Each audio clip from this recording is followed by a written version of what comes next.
ਸਤਿਨਾਮ ਸ੍ਰੀ ਵਾਹਿਗੁਰੂ ਸਾਹਿਬ ਜੀ। ਬਰੀ ਕਰ ਦੋ ਆਜ। ਗੁਰੂ ਗਰੀਬ ਨਵਾਜ।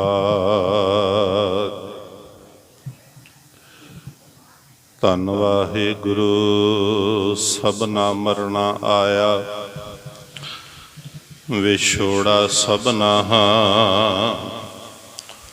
ਪੁੱਛੋ ਜਾਏ ਸਿਆਣਿਆ, ਅੱਗੇ ਮਿਲਨ ਕੇ ਨਾਹ। ਰਾਮ ਗਇਓ ਰਾਵਣ ਗਇਓ, ਜਾਂ ਕਉ ਬਹੁ ਪਰਵਾਰ। ਕਹੋ ਨਾਨਕ ਥਿਰ ਕਛ ਨਹੀਂ, ਸੁਪਨੇ ਜਿਉ ਸੰਸਾਰ। ਕਹੋ ਨਾਨਕ ਥਿਰ ਕਛ ਨਹੀਂ, ਸੁਪਨੇ ਜਿਉ ਸੰਸਾਰ। ਧੰਨ ਸਤਿਗੁਰੂ। ਥੋੜੀ ਜਿਹੀ ਕੋ ਘਟਾ ਦੋ, ਮਾੜੀ ਜਿਹੜੀ ਰਿਪੀਟ ਹੁੰਦੀ ਬਾਤ। ਸਾਹਿਬ ਸ੍ਰੀ ਗੁਰੂ ਗ੍ਰੰਥ ਸਾਹਿਬ ਜੀ ਦੀ ਹਜ਼ੂਰੀ ਅੰਦਰ ਅੱਜ ਦਾ ਇਹ ਸਮਾਂ ਸਤਿਕਾਰਯੋਗ ਮਾਤਾ ਗੁਰਮੀਤ ਕੌਰ ਜੀ ਵਾਹਿਗੁਰੂ ਕਰਤੇ ਪੁਰਖ ਦੇ ਘਰ ਵਿੱਚੋਂ ਜਿੰਨੀ ਸਵਾਸਾਂ ਦੀ ਪੂੰਜੀ ਲਿਖਵਾ ਕਰ ਲਿਆਏ ਸਨ, ਭੁਗਦਿਆਂ ਹੋਇਆਂ ਇਸ ਲੋਕ ਤੋਂ ਪਰਲੋਕ ਨੂੰ ਪਿਆਨਾ ਕਰ ਗਏ ਨੇ। ਉਹਨਾਂ ਦੇ ਪਰਿਵਾਰ ਬੱਚਿਆਂ ਵੱਲੋਂ ਗੁਰੂ ਸਾਹਿਬ ਜੀ ਦੀ ਦੱਸੀ ਹੋਈ ਮਰਜ਼ਾਦਾ ਅਨੁਸਾਰ ਸ੍ਰੀ ਅਖੰਡ ਪਾਠ ਸਾਹਿਬ ਜੀ ਆਰੰਭ ਹੋਏ ਸਨ, ਭੋਗ ਪਏ ਨੇ। ਉਪਰੰਤ ਬਹੁਤ ਹੀ ਸਤਿਕਾਰਯੋਗ ਭਾਈ ਸਾਹਿਬ ਭਾਈ ਤਲਵਿੰਦਰ ਸਿੰਘ ਜੀ ਹਜ਼ੂਰੀ ਰਾਗੀ ਜਥਾ ਗੁਰਦੁਆਰਾ ਸ੍ਰੀ ਬੁਰਜ ਸਾਹਿਬ ਤੋਂ ਜਥੇ ਸਮੇਤ ਕੀਰਤਨ ਦੀ ਹਾਜ਼ਰੀ ਭਰ ਕੇ ਗਏ ਨੇ। ਆਓ ਜੋ ਪਰਿਵਾਰ ਵੱਲੋਂ ਹੁਕਮ ਹੋਇਆ ਹੈ, ਥੋੜਾ ਸਮਾਂ ਕਥਾ ਦਾ ਗੁਰੂ ਸਾਹਿਬ ਜੀ ਸਿਰ ਤੇ ਮਿਹਰ ਭਰਿਆ ਹੱਥ ਰੱਖਣ, ਆਪਣੀ ਸੇਵਾ ਆਪ ਲੈਣ। ਆਪ ਜਿੰਨੀਆਂ ਸੰਗਤਾਂ ਮਹਾਰਾਜ ਦੇ ਚਰਨਾਂ ਵਿੱਚ ਹਾਜ਼ਰ ਹੋ, ਗੁਰੂ ਕੀ ਫਤਿਹ ਦਾ ਸਤਿਕਾਰ ਕਰਦਿਆਂ ਹੋਇਆਂ ਹੱਥ ਜੋੜ ਕੇ ਅਦਬ ਤੇ ਸਤਿਕਾਰ ਨਾਲ ਆਖੋ ਜੀ ਵਾਹਿਗੁਰੂ ਜੀ ਕਾ ਖਾਲਸਾ, ਵਾਹਿਗੁਰੂ ਜੀ ਕੀ ਫਤਿਹ। ਭਾਈ ਸਾਹਿਬ ਜੀ ਸ਼ਬਦ ਸਰਵਣ ਕਰਾ ਰਹੇ ਸਨ। ਜਿਉਂ ਜਿਉਂ ਤੇਰਾ ਹੁਕਮ ਤਿਵੇਂ ਤਿਉਂ ਹੋਵਣ। ਮਹਾਰਾਜ, ਜੋ ਤੁਸੀਂ ਕਰਦੇ ਹੋ, ਜੋ ਤੁਹਾਡਾ ਹੁਕਮ ਹੁੰਦਾ, ਉਸੇ ਤਰ੍ਹਾਂ ਸੰਸਾਰ ਦੇ ਵਿੱਚ ਵਰਤ ਜਾਂਦਾ ਹੈ। ਸੰਸਾਰ ਦੇ ਜੀਆਂ ਦੀ ਕੋਈ ਮਰਜ਼ੀ ਨਹੀਂ। ਜ਼ੋਰ ਨਾ ਜੀਵਨ, ਮਰ ਨਾ ਜ਼ੋਰ। ਗੁਰੂ ਨਾਨਕ ਦੇਵ ਜੀ ਜਪਜੀ ਸਾਹਿਬ ਵਿੱਚ ਕਹਿੰਦੇ ਨੇ, ਜਦੋਂ ਬੱਚੇ ਦਾ ਜਨਮ ਹੋਇਆ ਉਦੋਂ ਵੀ ਉਹਦੀ ਕੋਈ ਆਪਣੀ ਮਰਜ਼ੀ ਨਹੀਂ ਸੀ ਵੀ ਕਿਹਨਾਂ ਦੇ ਘਰ ਜਨਮ ਲੈਣਾ, ਕਿੰਨੇ ਵਜੇ ਜਨਮ ਲੈਣਾ, ਦਿਨੇ ਲੈਣਾ ਕਿ ਰਾਤ ਨੂੰ, ਕਿਹੜੇ ਖਾਨਦਾਨ ਦੇ ਵਿੱਚ ਕਿੱਦਾਂ ਦਾ ਮੇਰਾ ਰੰਗ ਰੂਪ, ਨੈਣ ਨਕਸ਼ ਮੇਰੇ ਕਿੱਦਾਂ ਦੇ ਹੋਣਗੇ, ਕਿੰਨਾ ਕੁ ਸੁੱਖ ਲੈਣਾ। ਮਾਰੇ ਕਹਿੰਦੇ ਇਹਨੂੰ ਕੋਈ ਨਹੀਂ ਪੁੱਛਦਾ, ਨਾ ਇਹਦੀ ਕੋਈ ਮਰਜ਼ੀ ਚੱਲਦੀ। ਜੇ ਜਨਮ ਲੈਣ ਦੇ ਵਿੱਚ ਇਹਦੀ ਕੋਈ ਮਰਜ਼ੀ ਨਹੀਂ ਤੇ ਮਾਰੇ ਕਹਿੰਦੇ ਨੇ ਮਰਨ ਵਿੱਚ ਵੀ ਉਹਦੀ ਕੋਈ ਮਰਜ਼ੀ ਨਹੀਂ। ਜਨਮ ਦੇਣ ਲੱਗਿਆਂ ਵੀ ਉਹਨਾਂ ਨਹੀਂ ਪੁੱਛਣਾ, ਆਪਣੀ ਮਰਜ਼ੀ ਨਾਲ ਸੰਸਾਰ ਤੇ ਭੇਜਣਾ। ਜਦੋਂ ਤੇਰਾ ਠੀਕ ਸਮਾਂ ਹੋਇਆ ਤੇ ਜਿੱਦਣ ਮੌਤ ਹੋਣੀ, ਮਾਰੇ ਕਹਿੰਦੇ ਉਦਣ ਵੀ ਕਿਸੇ ਨੇ ਨਹੀਂ ਪੁੱਛਣਾ। ਇਹ ਵੀ ਉਹਦੀ ਮਰਜ਼ੀ ਚੱਲਣੀ ਹੈ। ਜ਼ੋਰ ਨਾ ਜੀਵਨ, ਮਰ ਨਾ ਜ਼ੋਰ। ਬਿਲਕੁਲ ਕਿਸੇ ਦਾ ਕੋਈ ਇਹਦੇ ਵਿੱਚ ਲੈਣ ਦੇਣ ਨਹੀਂ। ਔਰ ਜਿੰਨੇ ਜੀ ਆਏ ਨੇ, ਜਾਣਾ ਸਾਰਿਆਂ ਨੂੰ ਪਵੇਗਾ। ਕਲਗੀਧਰ ਪਾਤਸ਼ਾਹ ਜੀ ਆਪਣੀ ਕਲਮ ਨਾਲ ਅੱਖਰ ਪਾਏ ਨੇ। ਰੋਜ਼ ਗੁਰੂ ਕੇ ਸਿੱਖ, ਗੁਰਮਤ ਵਾਲੇ, ਰਹਿਣੀ ਬਹਿਣੀ ਵਾਲੇ ਸਿੱਖ, ਨਿਤਨੇਮ ਕਰਨ ਵਾਲੇ ਜਿਹੜੇ ਨੇ, ਉਹ ਰੋਜ਼ ਪੜ੍ਹਦੇ ਨੇ। ਬ੍ਰਹਮ ਮਹੇਸ਼ ਵਿਸ਼ਨ ਸਚੀ ਪਤ, ਅੰਤ ਫਸੇ ਜਮ ਫਾਸ ਭਰੇਂਗੇ। ਮਾਰੇ ਕਹਿੰਦੇ ਨੇ ਕਿਹੜਾ ਕਿਹੜਾ ਨਹੀਂ ਗਿਆ ਇੱਥੋਂ। ਇੱਥੇ ਤੇ ਜਿਹੜਾ ਆਇਆ ਉਹਨੂੰ ਜਾਣਾ ਹੀ ਪਿਆ। ਜਿਸ ਬ੍ਰਹਮਾ ਵੱਲੋਂ ਲੋਕ ਮੰਨਦੇ ਨੇ ਕਿ ਉਹਨਾਂ ਨੇ ਸ੍ਰਿਸ਼ਟੀ ਪੈਦਾ ਕੀਤੀ, ਮਾਰੇ ਕਹਿੰਦੇ ਨਹੀਂ, ਲੱਖ ਬਰਮੇ ਜਗ ਸਾਜਣ ਲਾਏ। ਉਹਦੇ ਵਰਗੇ ਲੱਖਾਂ ਬ੍ਰਹਮਾ ਪਰਮਾਤਮਾ ਨੇ ਪੈਦਾ ਕੀਤੇ ਤੇ ਸਮੇਂ ਨਾਲ ਮਾਰ ਮਾਰ ਕੇ ਤੇ ਬ੍ਰਹਮਾ ਨੂੰ ਲੈ ਗਿਆ। ਬ੍ਰਹਮ ਮਹੇਸ਼ ਸ਼ਿਵ ਜੀ ਨੂੰ ਕਹਿੰਦੇ ਨੇ ਇਹ ਮੌਤ ਦਾ ਦੇਵਤਾ, ਇਹ ਲੋਕਾਂ ਨੂੰ ਮਾਰਦਾ ਹੈ। ਜਦੋਂ ਸਮਾਂ ਆਉਂਦਾ ਹੈ ਮਾਰ ਮਾਰ ਕੇ ਲੈ ਕੇ ਜਾਂਦਾ। ਉਹਨੂੰ ਮਹਾਂਕਾਲ ਆਖਿਆ। गुरु गोबिंद सिंह जी कहते हैं नहीं नहीं, महादेव को कहत सदा शिव, निरंकार का चीनत न पेव। उन्होंने कह दिता गया, पर वो थोड़ी मत दे लोगों ने आख्या, उन्होंने तो पता नहीं भी निरंकार किड्डा क वड्डा है, वो नहीं मारते, क्योंकि उन्होंने बाबत भी लिखिया होया, एक शिव भये, एक गए, एक फिर भये, रामचंद्र के अवतार भी अनेक हैं। मारे कहते थे तो बड़े बड़े अवतार आए, सारिਆਂ ਨੂੰ जाना पिया। ब्रह्म महेश विष्ण, विष्ण का भाव के विष्णु महाराज, जिन्हां नूं सब देवतियां दा श्रोमणी मन्निया गया। समा आया तो विष्णु जी भी चले गए दुनिया तो।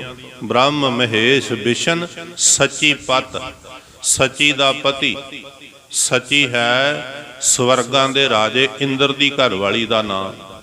महाराज कहते ने सची दा पति जिन्हों कहते राजा इंद्र, वो इंद्र भी कई बारी आया तो कई बारी दुनिया ते गया।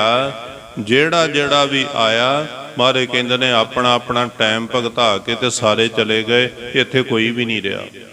अवतारां दी गल करदे होया महाराज ने आख्या, राम गयो, रावण गयो, जांको बहु परिवार। बड़े बड़े परिवार वाले जेड़े सी ना, वड्डे वड्डे, राम जी का वड्डा परिवार नहीं सी। राम जी दे ते दो ही पुत सी, लव और कुश। वड्डा परिवार सी रावण दा, जिन्हों महाराज गुरु ग्रंथ साहब जी कहते 1 लाख पूत, 1.25 लाख नाती। समा आया ते रावण घर दिया ना बाती। पुत्तां पोतरियां समेत दुनिया तो कूच कर गया। उहदे महल्लां विच कोई दीवा बत्ती जगाउण वाला भी नहीं बचा।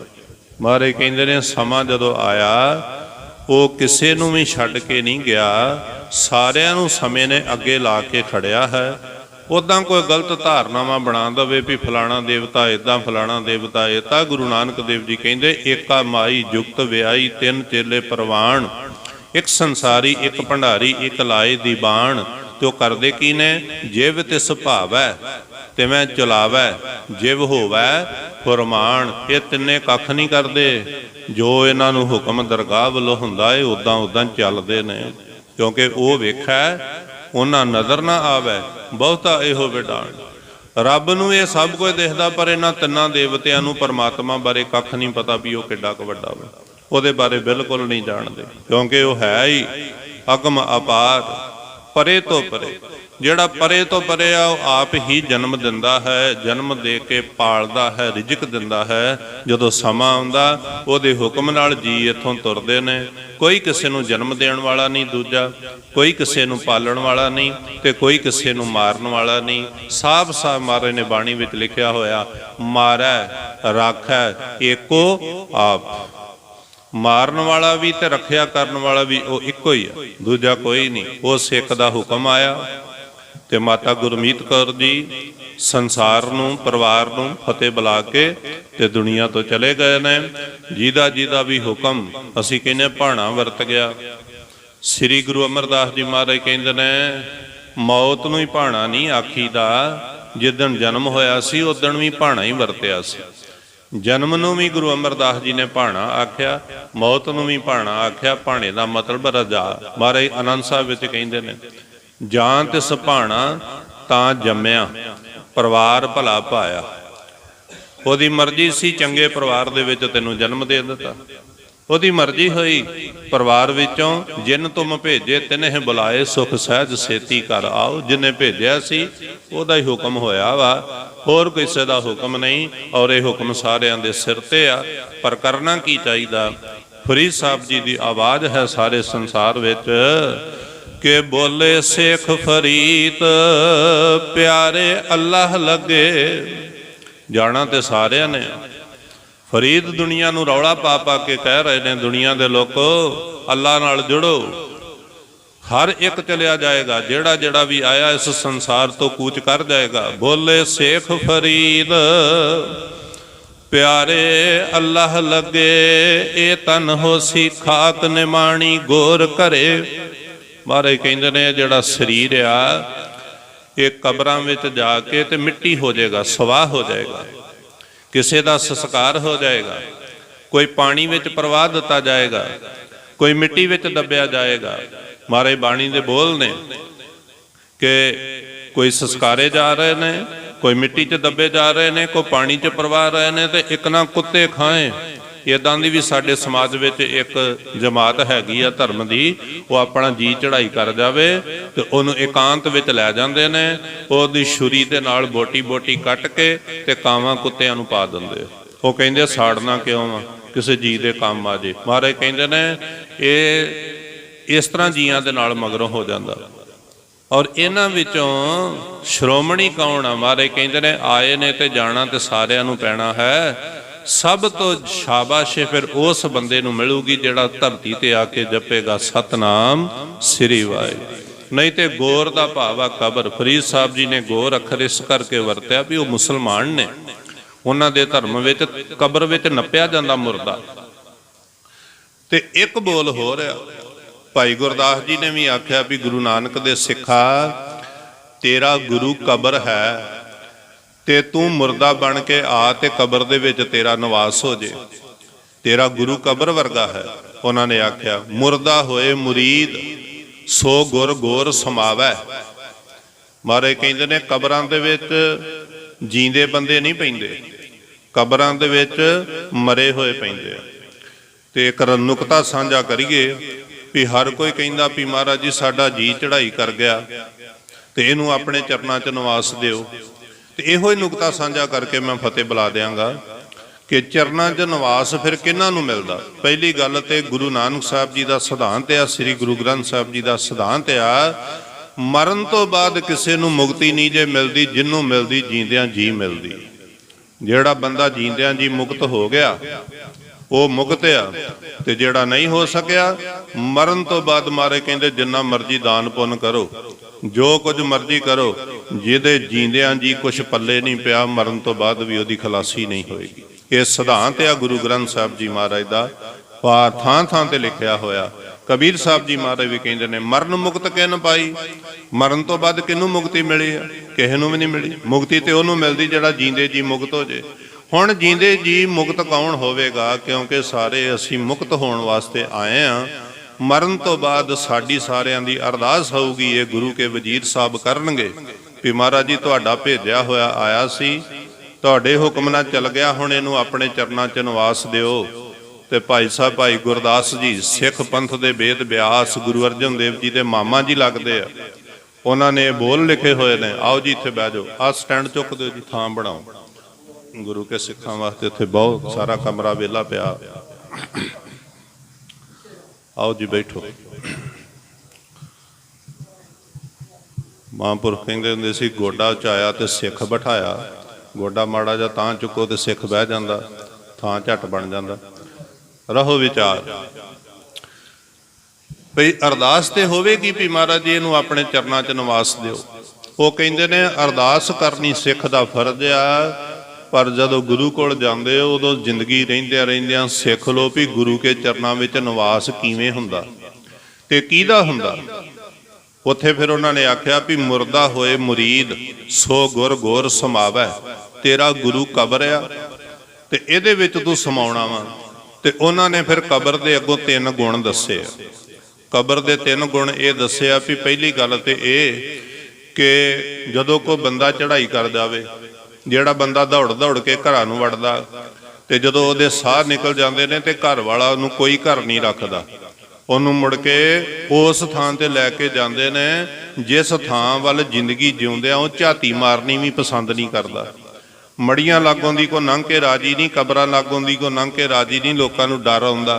पर फरीद साहब जी कहंदे ने मैं कबर थां नहीं लंघिया ते कबर ने मैनूं आवाज़ मार के आख्या कि फरीदा गोर ने माणी छड्ड घरे ने घरिया घर आओ, सर पर मैथे आमना मरनो ना डरिया हो।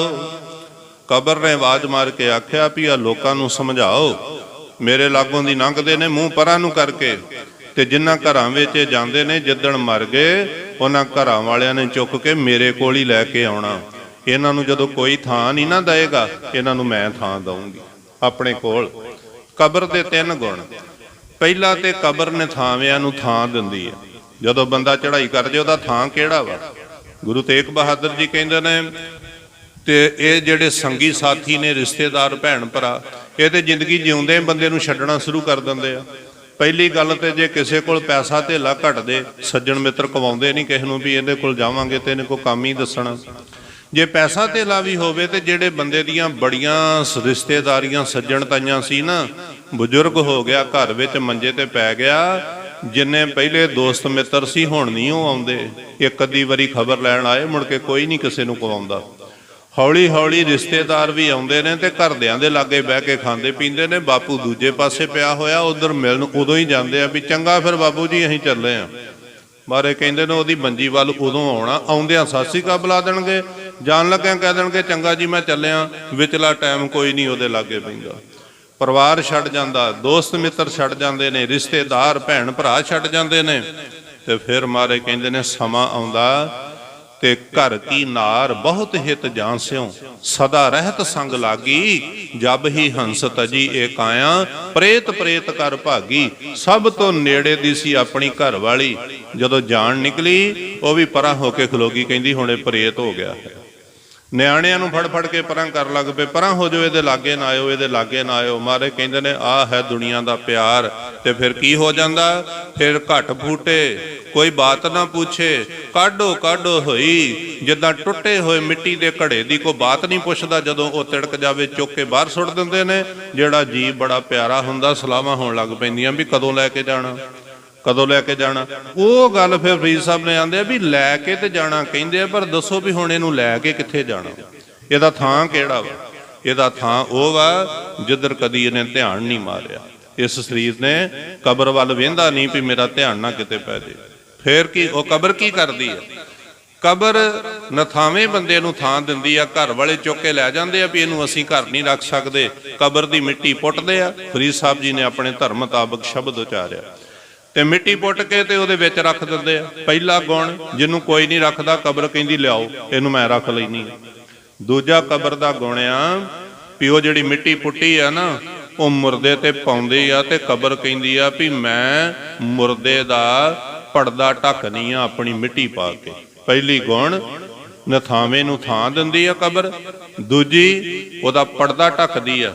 ਤੇ ਤੀਜਾ ਕਬਰ ਦਾ ਗੁਣ ਜੋ ਬਾਣੀ ਵਿੱਚ ਲਿਖਿਆ ਕਿ ਥੋੜੇ ਦਿਨਾਂ ਬਾਅਦ ਕਬਰ ਕੀ ਕਰਦੀ ਆ, ਜਿਸ ਮੁਰਦੇ ਦੇ ਉੱਤੇ ਮਿੱਟੀ ਪਾ ਦਿੱਤੀ ਆ, ਥੋੜੇ ਦਿਨਾਂ ਬਾਅਦ ਮਿੱਟੀ ਨੇ ਸਰੀਰ ਗਾਲ ਦੇਣਾ ਵਾ। ਗਾਲ ਕੇ ਤੇ ਉਹਦਾ ਸਾਰਾ ਸਰੀਰ ਮਿੱਟੀ ਨੇ ਆਪਣੇ ਵਿੱਚ ਰਲਾ ਕੇ ਤੇ ਆਪਣੇ ਵਰਗਾ ਹੀ ਕਰ ਲੈਣਾ, ਬੰਦਾ ਮਿੱਟੀ ਹੋ ਜਾਣਾ। ਭਾਈ ਗੁਰਦਾਸ ਜੀ ਨੂੰ ਪੁੱਛਿਆ ਵੀ ਇਹ ਕੀ ਤੁਸੀਂ ਆਖਿਆ ਵਾ? ਉਹ ਕਹਿੰਦੇ ਮੈਂ ਤੁਹਾਨੂੰ ਇਹ ਕਿਹਾ ਵਾ ਵੀ ਇਹ ਜਿਹੜੇ ਕਬਰ ਦੇ 3 ਗੁਣ ਨੇ ਨਾ, ਇਹ ਗੁਣ ਤੁਹਾਡੇ ਗੁਰੂ ਦੇ ਆ।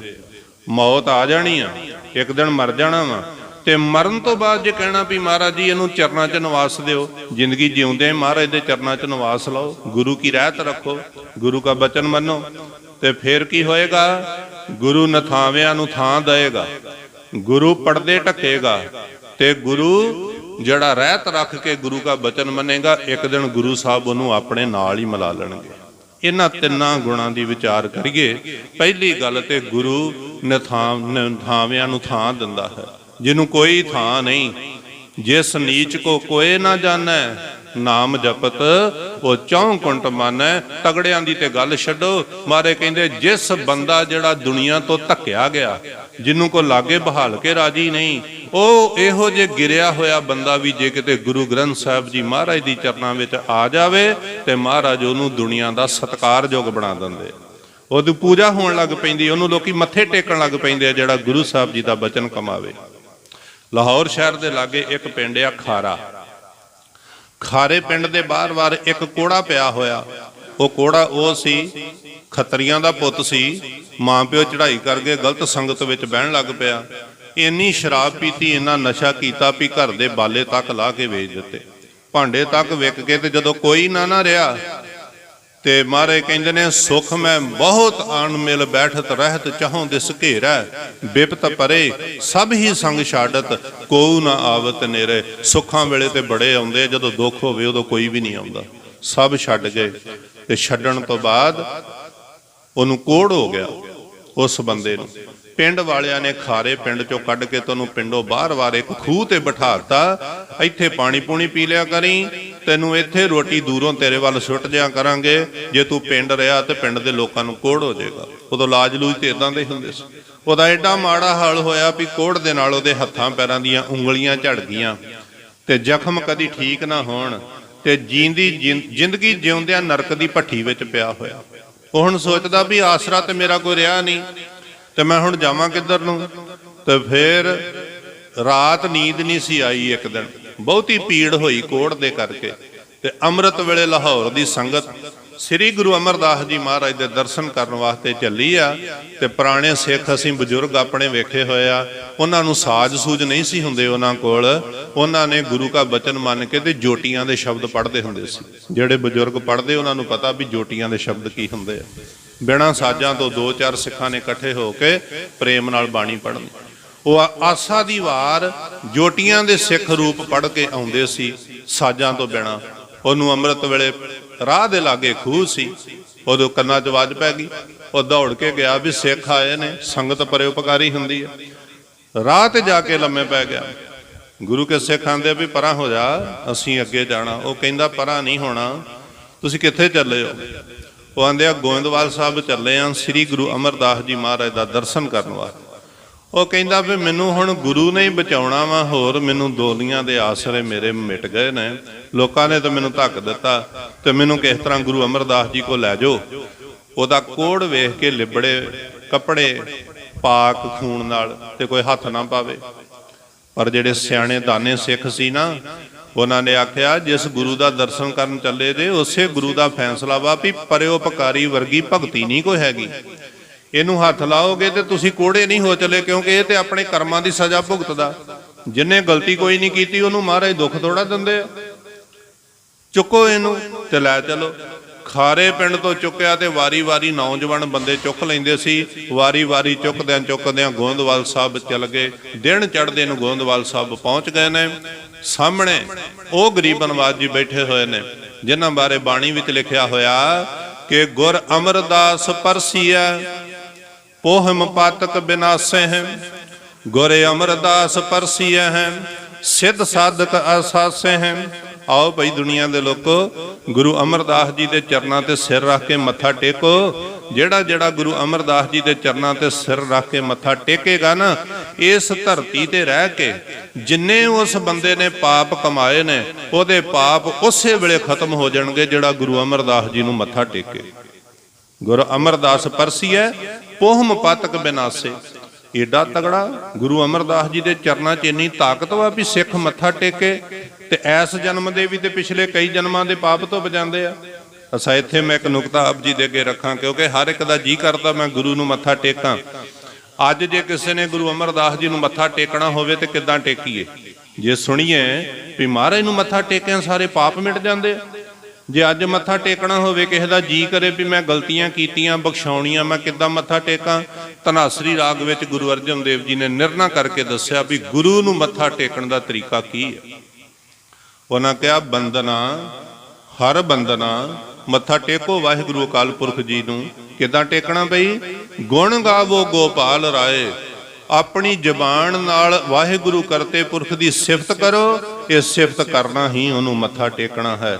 ਜਿਹੜਾ ਆਪਣੀ ਜ਼ਬਾਨ ਨਾਲ ਗੁਰੂ ਅਮਰਦਾਸ ਜੀ ਦੀ ਸਿਫਤ ਕਰੇਗਾ, ਉਹ ਸਿਫਤ ਹੀ ਗੁਰੂ ਅਮਰਦਾਸ ਜੀ ਨੂੰ ਮੱਥਾ ਟੇਕਿਆ ਹੋਏਗਾ। ਜਿਨ ਆਪਣੇ ਪਾਪਾਂ ਨੂੰ ਬਖਸ਼ਾਉਣਾ, ਤੇ ਭੱਟਾ ਨੇ ਆਖਿਆ ਉਹ ਸਾਰੇ ਆਖਣ ਭਈ ਭੱਲੇ ਅਮਰਦਾਸ ਗੁਣ ਤੇਰੇ, ਭੱਲੇ ਅਮਰਦਾਸ ਗੁਣ ਤੇਰੇ, ਭੱਲੇ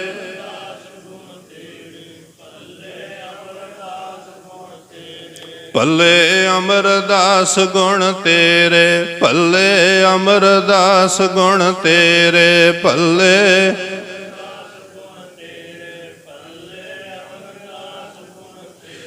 ਤੇਰੀ ਉਪਮਾ ਤੋਹੇ ਬਣ ਆਵੈ, ਤੇਰੀ ਉਪਮਾ ਤੋਹੇ ਬਣ ਆਵੈ, ਤੇਰੀ ਉਪਮਾ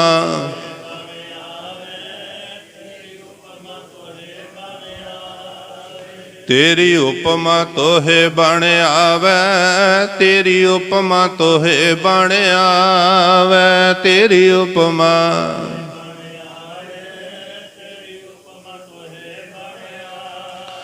ਗੁਰੂ ਅਮਰਦਾਸ ਜੀ ਦੀ ਜਿਹੜਾ ਸਿਫਤ ਕਰੇਗਾ, ਉਹ ਮਹਾਰਾਜ ਨੂੰ ਮੱਥਾ ਟੇਕ ਗਿਆ। ਸਿਫਤ ਦੁਆਰਾ ਹੀ ਮੱਥਾ ਟੇਕਦਾ। ਮਹਾਰਾਜ ਅਸਲ ਵਿੱਚ ਗੁਰੂ ਹੈ ਹੀ ਸ਼ਬਦ ਆ। ਬਿਲਕੁਲ ਸ਼ਬਦ ਆ। ਦੇਹਾਂ ਕਿਸੇ ਕੰਮ ਲਈ ਉਹਨਾਂ ਨੇ ਵਰਤੀਆਂ ਸੀ, ਮੁੜ ਕੇ ਬਾਅਦ ਵਿੱਚ ਆਖਿਆ ਹੁਣ ਸਰੀਰ ਦੀ ਲੋੜ ਨਹੀਂ, ਸ਼ਬਦ ਹੀ ਆ ਸਭ ਕੁਝ। ਮਹਾਰਾਜ ਬੈਠੇ ਨੇ, ਸਿੱਖਾਂ ਨੇ ਆਖਿਆ ਤੇਰੇ ਸਰੀਰ ਵਿੱਚੋਂ ਬੋ ਬੜੀ ਆਉਂਦੀ ਹੈ, ਕਿਉਂਕਿ ਕੋੜ ਪਿਆ ਤੇ ਜ਼ਖਮ ਖਰਾਬ ਹੋ ਗਏ। ਸੰਗਤ ਵਿੱਚ ਲੈ ਕੇ ਜਾਵਾਂਗੇ, ਵਾਤਾਵਰਨ ਖਰਾਬ ਹੋ ਜਾਏਗਾ। ਜਿੱਥੇ ਜੋੜੇ ਲਾਖਦੇ ਸੀ ਉੱਥੇ ਤੂੰ ਬਹਿ, ਅਸੀਂ ਗਰੀਬ ਨਵਾਜ ਜੀ ਨੂੰ ਅੱਗੇ ਜਾ ਕੇ ਪੁੱਛੀਏ।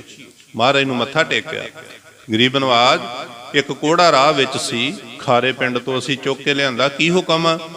ਅੰਤਰਜਾਮੀ ਮਹਾਰਾਜ ਕਹਿੰਦੇ ਨੇ ਉਹ ਕੋੜ ਐਵੇਂ ਨਹੀਂ ਪਿਆ, ਉਹਦੇ ਕਰਮ ਬੜੇ ਮਾੜੇ ਤੇ ਉਹਨੂੰ ਹੁਣ ਕਰਮਾਂ ਦੀ ਸਜ਼ਾ ਮਿਲੀ ਆ, ਭੁਗਤਣ ਦਿਓ।